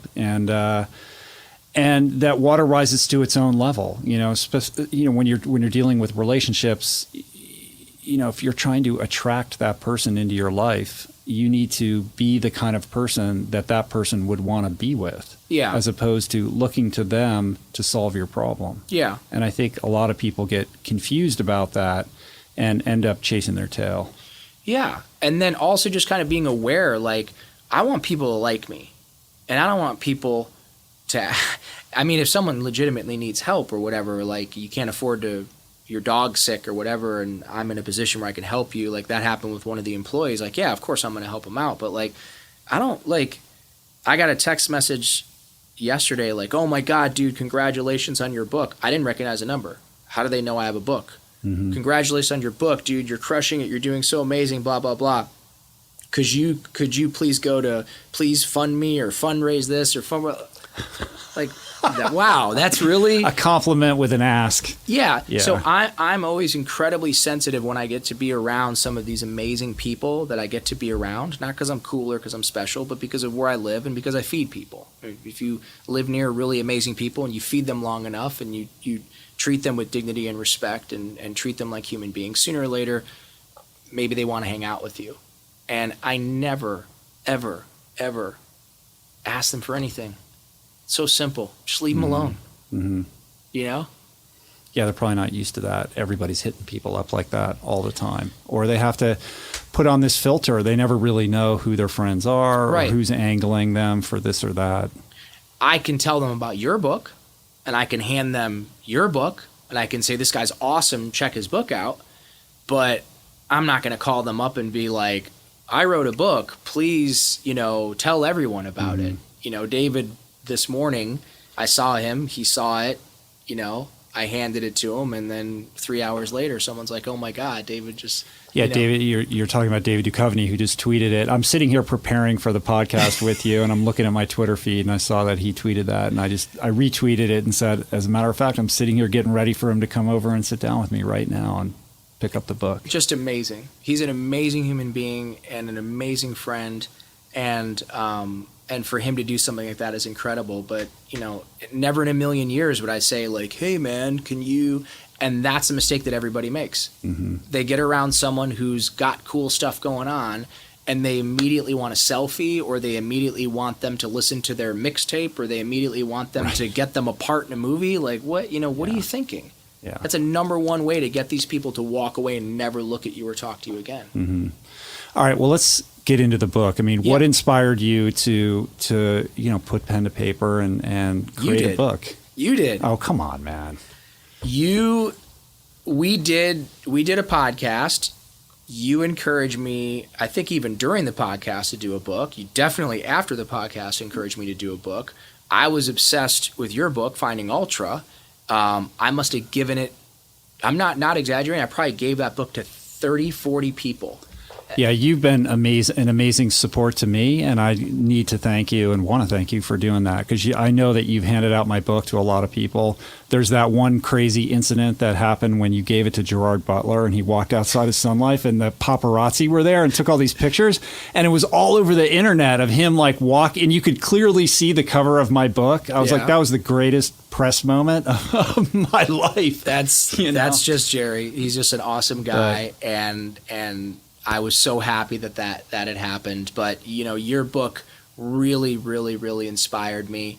That guy that wrote A Million Little Pieces, that book really inspired me. Mm-hmm. I had 6 months when I borrowed that from some girl, and I read it in like 3 days, and it gave me so much hope. And, I was more literal. This isn't a book. This is like a sort of my diary or a memoir or whatever with some pictures in it. I don't care if he made up the fact that he got arrested. In my particular James book, Frey. Yeah. I love that book too, and I don't really care about any of that because I read it in early sobriety, and it meant a lot to me. It meant so much to me. I connected with it. I could really see myself in that story. He helped me so much, and at the time I was going to the dentist, and he talks about that horrible experience. I had 7 extractions. These beautiful teeth that Dr. Hirsch so lovingly gifted me 10 years ago. They all had to come out first before they put crowns in or implants or whatever. And so, James Frey really inspired me. He made up that he got arrested. Whatever. I got arrested.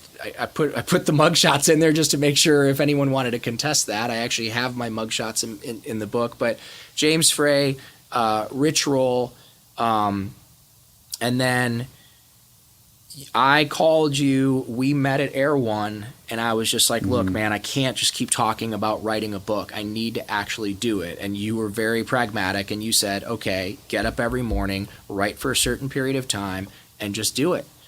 And I took that advice, and I started getting some traction. And then one of the kids that works for me, Laura, at the Thousand Oaks location. She works in the Malibu location now, but she called me up. She's like, oh, hey, just wanted to let you know that there's this company and they're going to do your book. They'll like make your book and like, and all you have to do is call them. I'm like, I call her back. I'm like, what are you talking about? She's like, there's this company, Book in the Box. I think I told you about those guys. You did. When we were at Air One that day. You definitely told me about them. I didn't follow through. Uh-huh. Yeah, I'm great at because, I was telling you to write every day, but I was also getting the impression, I was like, that's not it. Like, you're not wired that way. Like, I don't know if it's ADD, but you're not a guy who like sits down and is going to bang out a book. Like, you're too busy. You're doing a million different things. You're a people person. And so I was like, listen, you should get some help. There's people that do this. Yeah. Like, you should check these guys out. They could help you kind of realize this vision. You did. I didn't follow through. And it also seemed like some sort of pie in the sky. Like, for whatever reason, her telling me she had just heard about them on a podcast, and I got this feeling in my gut, and I literally just Googled it on my phone, emailed them, called them. I wanted to make sure that I got contact with them immediately, and I did. And then I got invited to Rick Rubin invited us to a barbecue, and which I was thrilled about because it was at his cool studio, and there was some awesome band there. And I was sitting at the barbecue, and I was went into that place of insecurity, like, oh man, I just make juices, I don't belong here, And this other guy sat down right next to me, really cool guy, really sweet, didn't take up a whole lot of space, I think, like I do sometimes. He just was like confident but sweet, and we started talking, and he said what many people said, like, oh wow, you should write a book. And I'm like, yeah, I know, I've heard that a million times, but it's like impossible. And he's like, no, it's not, you should just write a book. And I'm like, you say that like it's nothing. And he's like, well, I've written, 7 books and blah, blah, blah. Right. And I'm like, you have? And he goes, yeah. And I'm like, what's your name? He told me his name. His name is Neil. And I said, what's your last name? And he said Strauss. And I remembered the name, but I didn't know who Neil Strauss was. Mm-hmm. So he was so kind, and he said, here, take my number, and here's my email. If you need any help, just, So it was like... That was so cool of him. Like, little did you know, he's this massive New York Times bestseller. I had no idea. Right. So 2 weeks earlier, I sat with you. You had written the book that's now in all these different languages that I'd given to all these cool people that had inspired me. I had read it 3 times. That took place. Then the girl telling me what you told me about Book in the Box, and then Neil saying... you should write a book, and here's my number. And then I went home and I Googled him, and I realized not only did I own every book that he's ever written, I think, except for one, which he used a different name maybe, but I owned multiple copies of his books. And I'm like, oh man, I gotta do this. And I just, if I don't listen to the universe now, I'm never going to listen to the universe or God or whatever you want to call it. And so... Yeah, that's a crazy amount of synchronicity flowing in your direction. And if you're not paying attention, you're just checked out. Yeah. And so the dudes from Book in the Box got a hold of me, and then it just literally became like a blur. Because you and I mean, that wasn't that long ago that we met there. Mm-hmm. And that barbecue was maybe 5 months ago. And these dudes just like, you've got a story. It's going to help a lot of people. We love it. We're going to help you. We're going to get you on podcasts. We're going to do whatever we can do for you. We really believe in you. Let's get started. I gave him a credit card, I think over the phone. And then the process began like the next couple of days. And it was just like a whirlwind, a flurry of activity. And the next thing I know, they sent me a book. It was a book. I'm like, well, it wasn't that easy, right? I mean, there was a lot of, because we had some conversations. There was a lot of, you had to get involved in the writing and to make sure that it was crafted the way that. Oh yeah, you no, wanted it wasn't. Be. It wasn't like that it is book. Delivered. Yeah, no, it wasn't. No, it wasn't that Yeah. book. It was, but it was a book. I mean, it was after interviewing me incessantly. They handed me, maybe I shouldn't call it a book. They handed me a manuscript, a 200-page manuscript. That, having something tangible in my hands that I could look at, that I could see, and then I was like, and it read from beginning to end. It didn't read quite how I would have put some of the stories, and then some of the stories was like amazing. So I got a hold of Neil, and he did not take my emotions or my feelings into consideration. He just literally took pen to paper and, crossed stuff off and wrote notes and met with us 3 different times. I talked to you a bunch of times, sat with Haley, every night for hours on end. And we took that manuscript, that 200-page manuscript, and we turned it into a 240-page book, which I then gave back to a few other people, Neil and another really incredible guy named, do you know Walter Kern? Mm-mm. He's a really screenwriter. Cool. Yeah. Is he an author or screenwriter? Yeah, I think he wrote like Up in the Air or whatever. Do you write the book or the script? He wrote the book. Mm-hmm, interesting. He may have wrote the script too. Uh-huh. But he's just a really cool guy, and he read it and he loved it. And so they asked me if I had any pictures. I sent them the mugshots and the pictures, and they came up with the idea to use that picture on the front cover. And I was like horrified because, like everyone else on Instagram and Facebook or whatever, I'm an egomaniac and I want to look good. Like, whoa, guys. There's pictures of me with no shirt on where I'm, tan and muscular and like paddleboarding in Malibu. I want to look like Rich Roll on Finding Ultra. And they're like, but it's not going to have the same impact. You need to show people what happened. And man, I looked at that picture, the way that they use the writing, and I just thought, my God, they're right. They're really, they're right. I need to just do the opposite of what everyone's doing right now, because everyone's putting the filters and the enhancement, the light, and they're making themselves look like a Kardashian or like a Brad Pitt or whatever. And I got to just show really what I was and what happened. So I had Tucker Max on the podcast, must have been about a year ago, I think. And I think right after we had that conversation, he was heading over either that day or the next day to go meet with you about the book. We didn't say Book in a Box is Tucker's company. And he kind of, in that conversation, laid out, here's how it works. Here's my vision for the company. We've already done a number of books. We're working with Khalil. And as he laid it out, it was, we get these amazing writers that we hire on contract. We then interview the author and get the whole story. And he kind of went step by step through the whole thing. And so I'm gathering from this that this was a successful experience for you. Like it worked out kind of the way that you wanted it to work out. It was amazing. And the book never would have happened without it. You were never going to sit down and never. It wasn't going to be that way for you. No. And so it was the perfect organization. Like I wouldn't do that because I feel like I'm a writer. Like I want to write, like it wouldn't be for me. But for someone like you or somebody who's busy, who has an amazing story, but just is never going to take 6 months off to write a book, I think it's a great solution. I think for anybody, I don't even think it's so much about writing a book. I mean, I really, in my heart, hope and believe that this book is going to help people, and that's definitely the motivation behind it. I wanted to get my story out there because I think it's a powerful testament to the grace of God and to what recovery can do for people. But just the catharsis that took place, just to get all of those stories out of my head. When I did the second and the final read-through of that book, I cried. I cried. I was like, my God, I can't believe that happened. I can't believe, I was reading today and I was getting all choked up. My best friend in the world, Teddy Pappenhagen, I write about him in the book. His mother, my parents didn't want me when I was a kid, or they didn't love me, or however the story goes. And his mom, she let me stay the whole summer over there every summer, and she let me stay every weekend over there during the school year. And she just was the most incredible woman ever. And I was reading the book this morning. There's a story about Teddy and me and Teddy and they're getting drunk. Teddy's like a great guy, and I was like the bad guy. He went to college and I went to jail. But anyway, so I was reading about the country club where we grew up at and some of the stuff that happened, and he texts me, she's gone. And he meant his mom had passed, because he had texted me last night that she was real sick and she wasn't responding.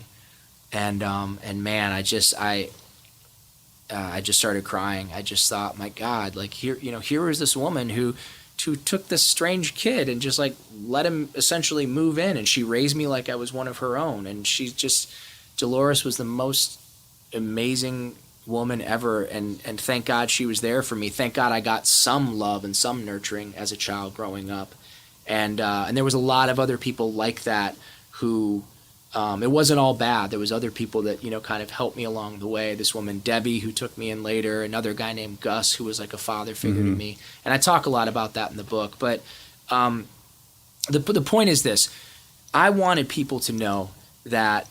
Because I would read these books about these super successful people, and they had done these really cool things. And I'm like, yeah, but what about people like me that are, for the most part, they're just, not smart, not educated, and really kind of born to lose. I mean, I had everything against me, and no type of nothing really real to communicate to contribute. So what do? And I want people out there to know that no matter where you are in your life, that you can change. That was the whole point. That was the inspiration behind this book. You can change, and you can do amazing things. And, I'm unemployable. You give me a job, I'm fired within 90 days. I can't keep my mouth shut. I'm inappropriate. I swear. I say stuff I'm not supposed to say. I have no filter. You cannot give me a job that I won't mess up.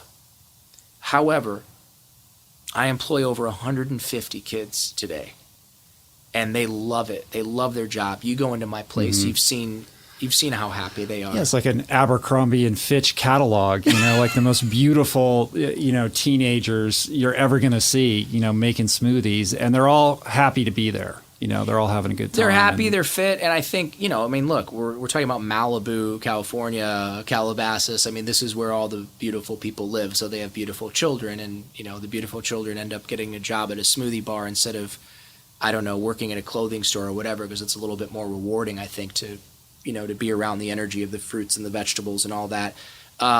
They are beautiful, and I don't want to take anything away from that, but more importantly, they're happy. They're happy to serve. These kids are brilliant and beautiful and happy, and I provide jobs for 150 of them. And I take care of my mom financially. I did some cool stuff for my dad, a few years ago as well, but for the most part, like, I take care of my mom financially. And that's the most incredible thing ever.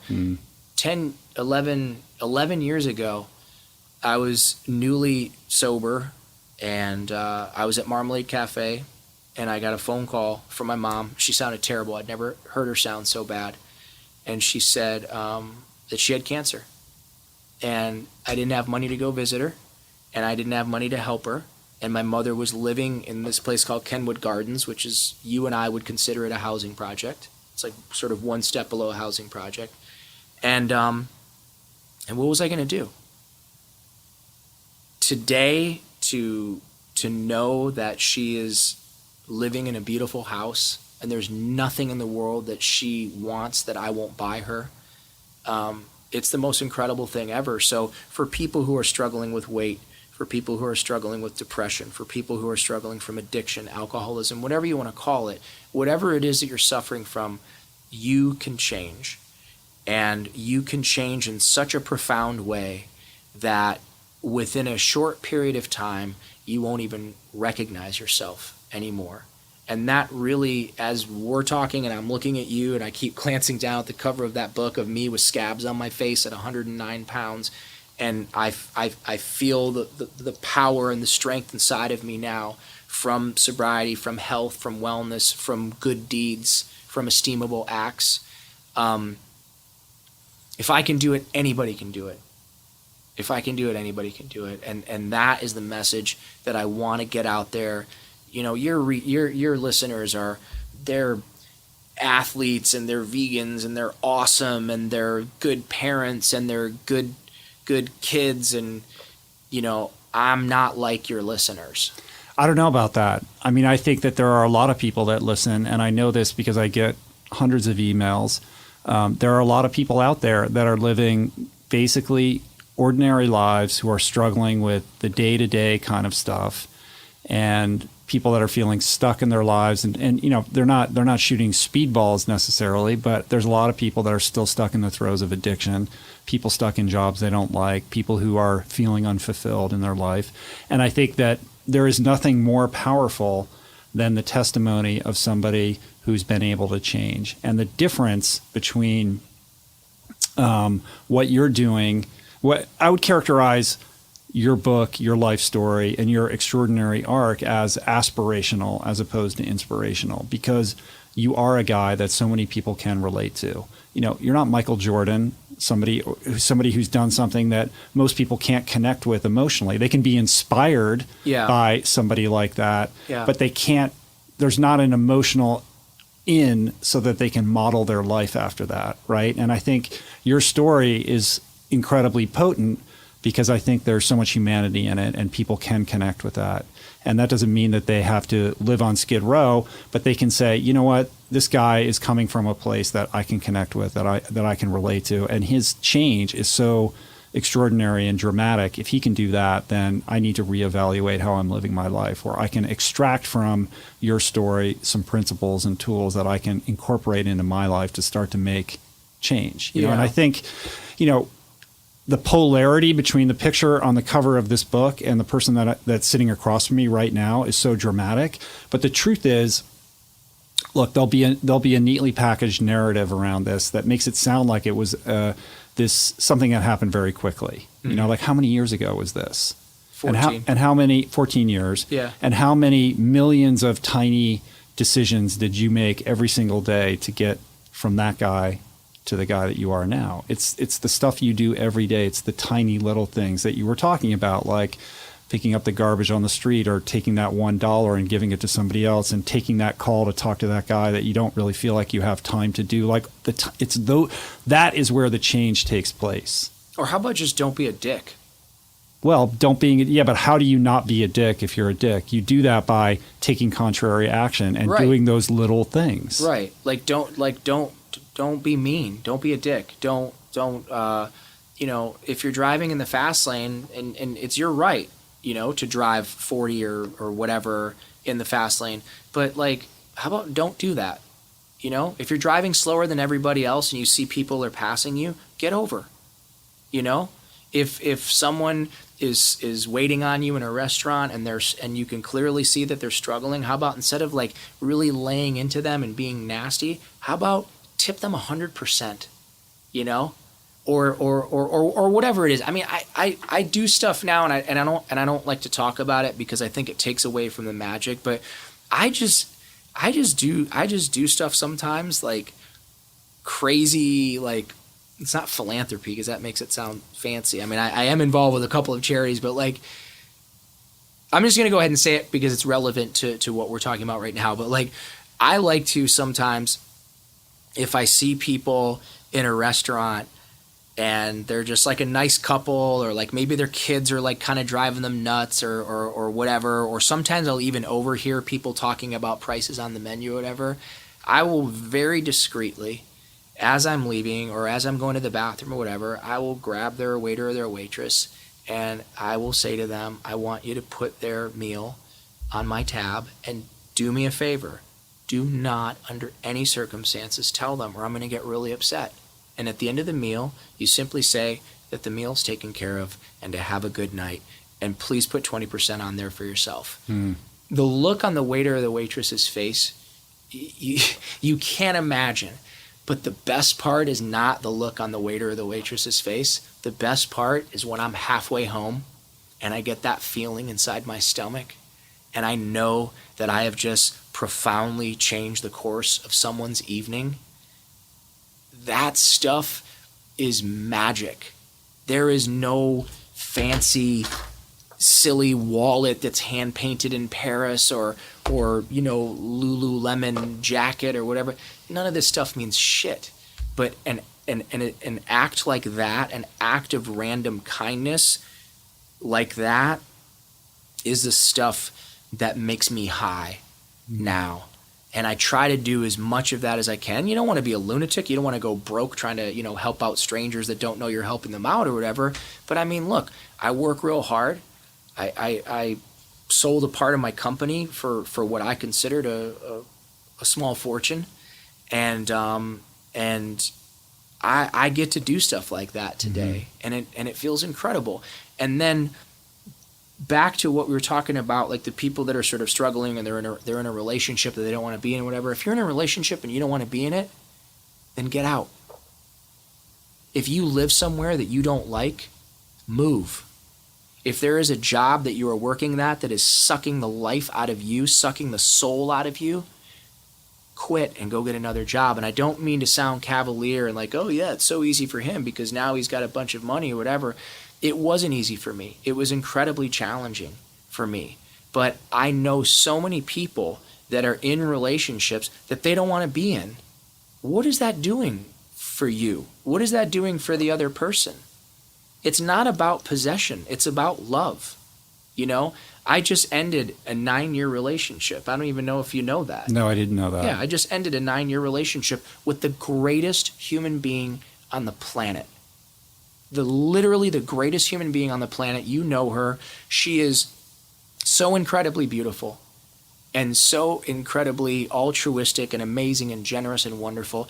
But the reality is after working together for so many years, we just weren't boyfriend and girlfriend, husband and wife, whatever you want to call it. We just weren't that anymore. We're amazing business partners and best friends. But we were just fighting and fighting and fighting and fighting. And not bad, not going crazy like my mom and dad used to, but we just weren't getting along. And the intimacy wasn't there anymore. Here's this beautiful girl that deserves to be adored And here am I, like, we're battling it out in the boardroom during the day, and then I'm coming home at night, and I'm, you can't see me if you're listening, but I'm crossing my arms and I'm scooting away from her on the sofa because I don't want to, be intimate with somebody who I'm building an empire with. And it sucks, and it was painful. It was the scariest decision I've ever made in my life.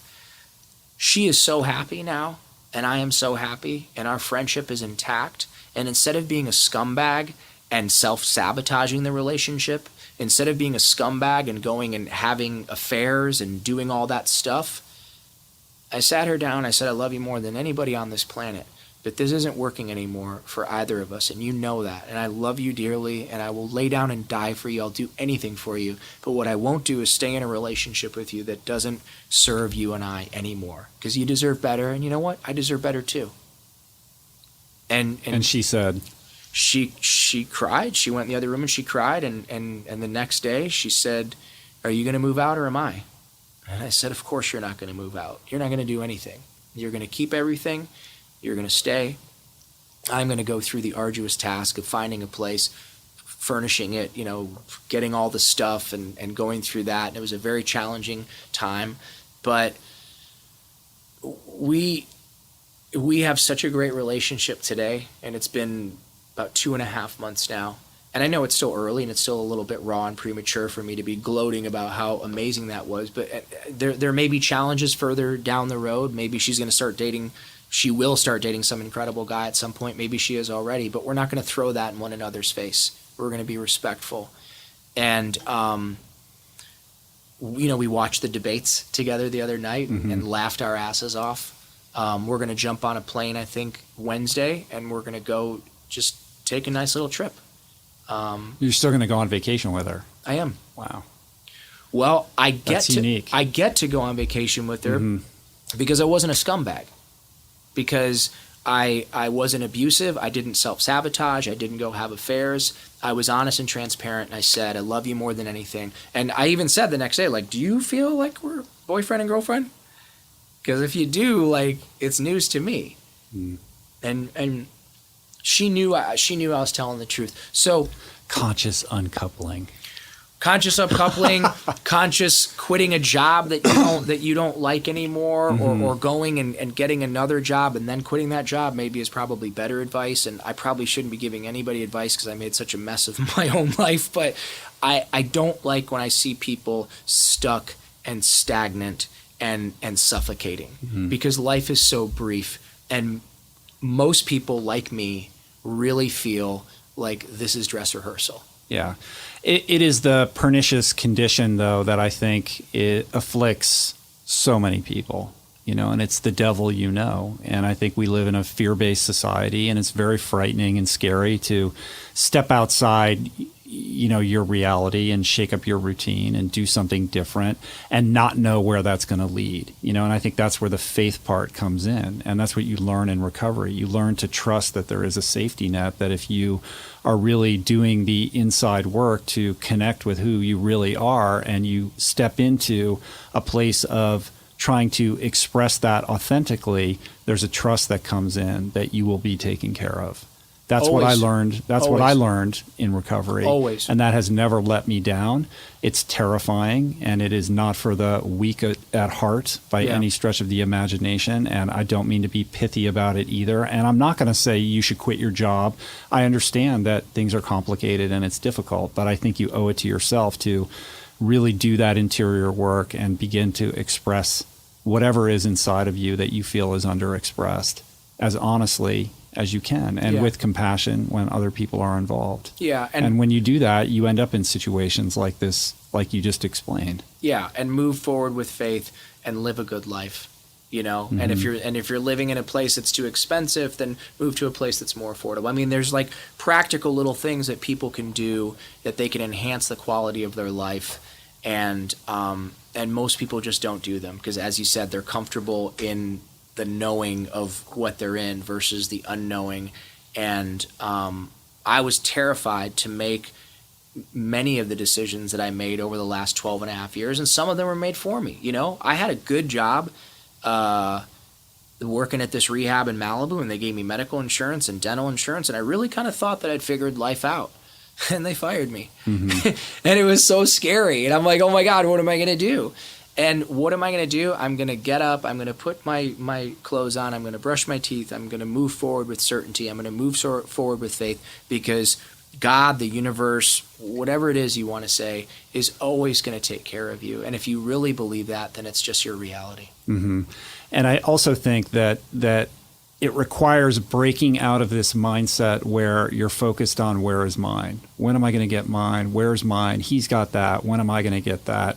And what you described previously with these acts of altruism, what's behind that at its core is a perspective on your life that is focused on service and giving. And when I think you're in the mindset and in the act of being focused on giving rather than receiving, if that's your default modality, or you can kind of act as if until you can get to a place where that becomes a habit, that will change your life. Absolutely. You know, it's changed my life, and I've seen you do these things, and I know that is, I think it is your default now. Like, you're a very gracious person and a very giving person. And I think that, you know, there's a weird, you know, intangible spiritual equation that when you are that type of person, you know, in a karmic sense, your life will be, you will lead a full life. And it doesn't mean you're going to, you will lead a life where you will feel good about yourself, and that self-esteem will spill into every aspect of your life. And it's inarguable that will improve your life. Absolutely. And it's about the power of belief, and it goes back to all of that, you know, that we are the author of our book, I guess, pun intended, but I mean, we really are. I mean, this is going to sound, well, no, maybe it won't sound crazy because you have like a bunch of athletes in your audience, but like, if you want to look at an even cooler or better example of someone who was nothing, who is now in his world the king, look at that video of Conor McGregor in 2008 when he's this skinny, pasty dude in Ireland, you know, saying, I'm going to be the best in the world. And they literally do a timeline of every time he was interviewed. He's like, I'm going to be in the UFC. And then he's in the UFC. And then he's like, I'm going to, you know, beat this guy, and I'm going to do it in the first round. And then he beats him. And then they go, and timeline to, you know, I was at that fight. Right. I know. The 10-second fight. 13 seconds. 13. Yeah. And I bet on him. I bet big. And I knew he was going to win. And everyone's like, you're crazy. I was with people that know how to bet. And they're like, you're out of your mind. The dude, that other guy is a much better fighter. And I'm like, you are absolutely right. But heart is going to trump skill. If you said to Conor McGregor, you can win and die, or you can lose and live to be 100 and be rich, he's going to win and die. Because that's just who he is. And he also believed that he was going to beat Aldo. Aldo's a better fighter. I mean, he just is. Sorry. But McGregor believes that McGregor is a better fighter. And to watch that video, it's bouncing around on Facebook right now. In fact, I think I just posted it. I hope I just posted it, or am I tripping? But it's incredible. If you believe that you're going to have a good life, if you believe that you deserve good things, then you know, most of the time you do. The trick is getting to that place of belief. So pray. You know, you were saying earlier, oh, I get uncomfortable. Like, I was sort of, you know, praising you, and you're like, yeah, that makes me really uncomfortable. And then you said some nice things about me and my book, and I started to sense myself feeling uncomfortable with that, because I have that core thing, you know, that as an alcoholic, like, I'm like, when are they going to find out that I don't know what I'm doing, and it's all a big joke, and, you know, I'm a fraud and all that kind of stuff. It's still there. You know, that's a battle that I continue to wage. It's never going to go away. Yeah. That little thing is never going to go away. But, you know, moments like I described with the couple, that was actually at Hugo's. No. Actually, I did it at another place recently. But, you know, then there's moments like that where you feel like you're literally a part of everything. You're a part of the human race. You're a part of everything. They're one of my best friends who's no longer with us. He's one of the guys I was talking about that I ran around with, you know, back then. He was one of my running buddies back then. And he's gone. He had some complications he had a heart attack, and then he had a heart transplant, and it just ultimately didn't end up working out. But 4 or 5 months ago, his mom and dad wanted to come see me, and they were talking to me, and they're like, oh yeah, something, our niece. And I wasn't putting two and two together. And then, so here's the niece, she's 16, she's 17, whatever. And they said she loves this place, she really wants a job. I'm like, really? And she's like, yeah, I really like this place, I really want to work here. And I'm like, wait a second, are you Greg's daughter? And she goes, yeah. And as I asked her, I could see my best friend, who's no longer with us, I could see him in her. And I'm like, oh my God, your dad was like one of my best friends. And she's like, he was? And I said, yeah. And I'm like, hang on. I ran inside, I grabbed Cash. I said, Cash, get her the paperwork. We're hiring her right now. And he's like, you don't want me to interview her? I'm like, no, I want you to hire her right now. And I go into work, 3-4 days out of 7, and I see her, and we're building this relationship. And she'll sometimes just come up to me and say, can you tell me about my dad? Like, this girl's dad's been gone for years now, and she misses him. And I get to tell her these amazing stories about her dad. And again, going back to feeling the opposite of when you were saying, like, oh, you're a good guy and you do nice things for people, that makes me cringe. But in those moments, when I'm telling her stories about her dad, I feel like $1 million. I feel like I'm part of the human race. Yeah. And and that's the goal, is to do as much. I really feel, Rich, I feel like Conor McGregor in a sense right now. I feel like I'm, the king of my world that I'm living in. And I really feel like it's going to get better and better. I feel like I'm going to open more and more of these stores. I feel like this book is going to reach a lot of people. I really feel like there's some amazing things that are coming, down the road. And that's only going to give me more opportunities to do more amazing things for people. Because at the end of the day, like, that's all that matters. Yeah. What do you think when it seems like every couple of years somebody comes around who proclaims that everything you ever heard about addiction is wrong, and 12-step is outdated technology, and here's the new way that, we can cure people of addiction? Well, they don't even classify it as a disease. Like, it seems like there's sort of a cycle where somebody like that, or a group of people, or a new approach or mindset comes along, and then you're as somebody who is a 12-step success story. How do you kind of feel that when people say to you, oh, like, why do you do that?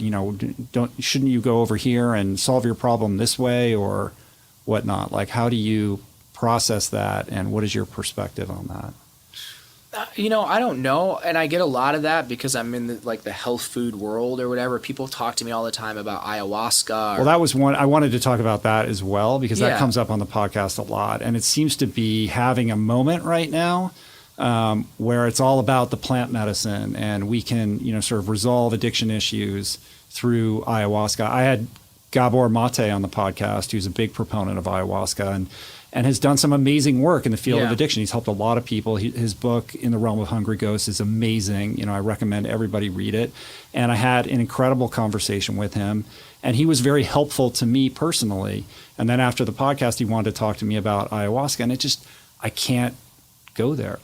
If you tell an addict or an alcoholic that the solution to his addiction problem resides in a drug, that's not only the best news ever, that's dangerous territory. That scares me. Yeah, and I know people that have done ayahuasca, and they're better, and a lot of them are better for it. So I'm not like dismissing it. I don't want to be closed-minded about it. But well, first of all, I'm 1,000% confident that there are millions of people out there that are much, much smarter than me and know a lot more than me.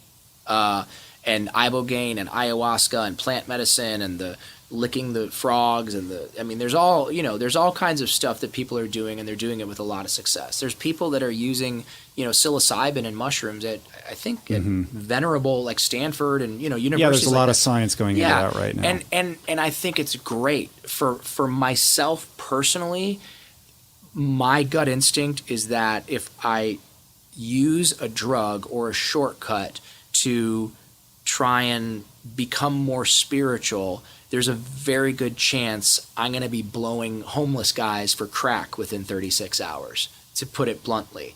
It ain't worth it. I don't care. I'm sure it's phenomenal. I'm sure that I could commune with the angels. But you know what? I can go to the Self-Realization Fellowship and shut my mouth and shut my eyes for 5 minutes and count my breaths, and I can commune with the angels as well. And I can go to a Catholic church and talk to a priest, which I've done several times in the last 12 years. I can do a little confession, which would be sort of like part of the 12-step thing, and I can feel closer to God. I can go to the Hare Krishna temple on Sunday, and I can eat that food that they've been praying and chanting and blessing on for the last 24 hours, and I can jump around with them, and I can chant Hare Krishna over and over again, and I can feel spiritually elated and blissful, and I can go and very poorly surf a wave and feel just as high as I've ever been. So I don't, I'm sure all those dudes, and some of them are so smart. I listen to a lot of podcasts. Some of those guys are so smart, and I'm confident that they have access to some amazing stuff. Maybe that'll be for the next generation. For me, for my peer group, for the dudes that I run around with and I still go to 12-step meetings with, it ain't for us. It's just not. Will I change my mind someday? Maybe. I don't know. I kind of feel like right now you would probably have to put a gun to my head, and then I'd probably be stoked and be like, right on, a free lapse. But for me, there was a time when drugs and alcohol gave me a reprieve from my sadness, my mental illness, my depression, my anxiety, my suicidal ideation. There was a time when drugs and alcohol gave me a reprieve from all of that. That time ended June 18th, 2003, and I'm just, I'm not going to mess with it. I'm sure that there's dudes that you can introduce me to that will go outside and change my motor a little bit to run on Doritos or something. Not interested. My car, I go to the gas station, I fill it up, it drives just fine. I take it to the mechanic fixes it just fine. The lease will be up, I'll get another car.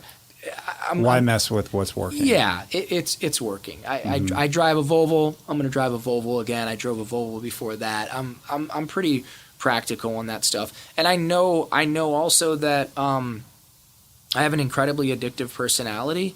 And speaking of Doritos, if you had a bag of Doritos in here, we may have to wrestle over them because I'm going to eat them, and I'm not going to eat one or two. I'm going to eat the bag until it's empty, until I have a stomach ache. And all of those horrible poisonous chemicals are going to give me night terrors and nightmares, But again, I don't know. It probably wouldn't stop me from eating a bag of Doritos. So I'm not into that stuff. Yeah, it is interesting, but it comes up a lot. And I've just noticed it even in the past, 6 or 8 months. Like it's a topic of continual conversation. And I'm always interested in everybody's perspective of it in it. And I share your point of view. Like I'm not going to do it. I'm not interested in doing it. And I'm not interested in somebody who is proclaiming that they have a solution to addiction. I'm not talking about ayahuasca, but a solution to addiction or perhaps to cravings that does not also embrace the spiritual principles that have made me whole. Yeah, look, the bottom line is, and maybe I'm going to get in trouble for saying this because it is one of the principles that's in a particular 12-step program, but in reality, that principle was taken from the Bible, and it is this: clean house, trust God, help others. That's it. That's it. I think that's a good place to end it, man. Right on. I'm super proud of you for writing this book, man. Thank you. It's quite an accomplishment. And normally I would have read it before the podcast, but you just gave me the copy today because it wasn't even available until today. I just got it today. Right. So today is December 21st. It is live, December 22nd. I'm going to try to put this podcast up right away.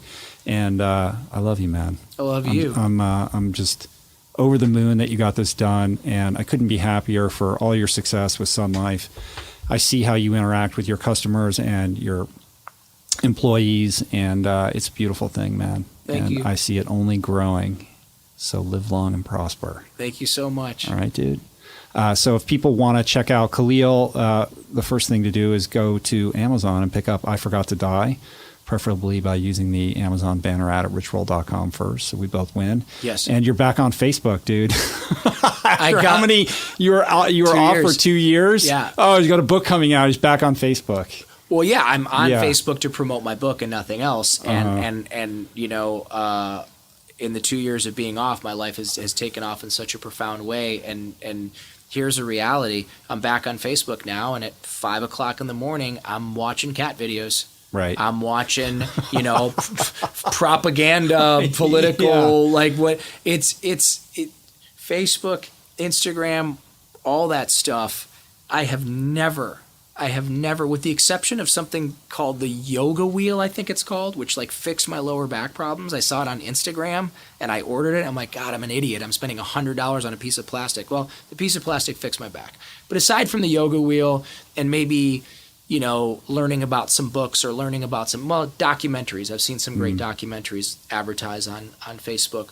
But for the most part, I spend 3 hours a day to being a voyeur. Is that what it's called? Mm-hmm. I go and look at what people have been doing, and I'm looking at cat videos, and I'm being serious and literal. If there's a cat video, I'm all over it. I can't get away. I'm obsessed with cat videos.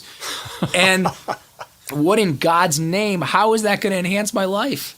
It's not. I'm going to be on it for a little bit while longer, and then I'm going to get off like I did 2 years ago. And I made a promise to myself I was going to pray more, meditate, whatever. And I opened up a yoga studio in that time. I wrote a book in that time. I opened up 2 or 3 more stores in that time. And so I'm going to promote the book a little bit more, and then I'm going to hire somebody to do the fan page so I can stay connected with people. But and I'm not, I hope I'm not offending anybody, but I'm getting back off. I'm gonna get off it because I don't have the discipline. I'm sure you do, and I'm sure a bunch of other people. I don't. I mean, I live my life online, and so I justify it as this is part of what I do to make a living. But that doesn't mean that I'm not watching cat videos more than I should. You know what I mean? I'm on there for business reasons, but I enjoy it too, and I'm probably on it way more than I should be or need to be. And it becomes, look, for an alcoholic, it's your little rush, check the feed, what's going on, and it's for anybody, it's not a healthy thing. So I've created rules around it. I want to make you a green juice. I want your beautiful wife to come in and give me a kiss on the cheek and tell me that she's proud of me. I want to see your kids, and I want to make them a smoothie. I don't want to look at cat videos. All right. I want to make some juices. Don't do it, man. I'm going to get off. All right. But for those that are on Instagram, at Khalil Rafati on Instagram, right? No, I'm private on Instagram. Oh, you are? Okay. Yeah, on Instagram, it's I Forgot to Die book. And SunLife Organics. SunLife Organics. Follow SunLife Organics. Yeah, SunLife Organics is awesome. And I don't know. I mean, some people request me on Instagram at Khalil Rafati, but unless I can look at your thing and know that you're not some weird person that's going to stalk me and, I don't know. The whole thing creeps me out. All right, so don't follow Khalil Rafati on Instagram. Well, follow SunLife Organics. Do whatever you want. Do whatever makes you happy. All right. And thank you so much for listening to this. And yeah, if something is not serving you, put it down. Simple as that. Yeah. Love you, man. Love you too, buddy. We did it. We did it. You feel all right? I feel amazing. It was good, right? Yeah, I'm glowing. All right, cool.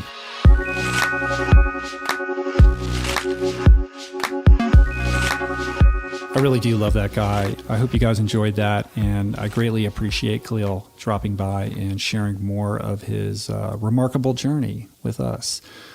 Don't forget to stop by richroll.com to check out this week's show notes to take your edification and your entertainment, your infotainment to the next level. While you're at it, subscribe to my newsletter. No spam, just good stuff. If you want access to the entire RRP catalog beyond the most recent 50 episodes, which is all you can find on iTunes, well, I've got an app for that, and it's free. Just search Rich Roll in the App Store. It pops right up. It's only for iOS devices right now, but it's a great way to carry the entire of the RRP in the palm of your hands. I want to I want to thank today's sponsor, Casper, an obsessively engineered mattress at a shockingly fair price. Get $50 towards any mattress purchase by visiting casper.com/roll and using the promo code ROLL. Try sleeping on a Casper for 100 days with free delivery and painless returns. For all your plant power and RRP swag and merch needs, visit richroll.com. We got nutrition products. We got organic cotton t-shirts. We got plant power tech tees, all kinds of cool stuff. Keep sending in your questions for future Q&A podcast to info@richroll.com. And what else? I got a couple online courses at mindbodygreen.com, the ultimate guide to plant-based nutrition. That might be a good one. Starting off the new year, you want to get more plant-powered. That's like 3.5 hours of streaming video content on how to kind of dial up your plate and your kitchen. Really proud of it. Very affordably priced. The other one is called The Art of Living with Purpose, which is also very germane and relevant to this time of year because it's all about setting goals and the work that you have to do, particularly the personal inside work that is required in order to set yourself on an optimal trajectory to take out an insurance policy towards really actualizing that goal that you're seeking in your life. So both are at mindbodygreen.com. Just click on video courses on the homepage and you can learn much more about both of those there. So thanks so much for supporting the show, for telling your friends, for sharing it on social media. I appreciate you guys. I love you guys. Tell me what you think about this kind of intro. I think it was kind of fun. It's a little bit easier, actually. Less stressful. I don't know. Send me a tweet. Hit me up on Facebook. Leave a comment on the comment section at richroll.com. And that's it. All right, you guys, I'll see you back here. Whenever I see you back here, make it a great week. Really work on the visualization required to set yourself on the best trajectory for January. It's 2016, people. We're going to make some crazy shit happen this year. I love you guys. Peace, plants. Namaste.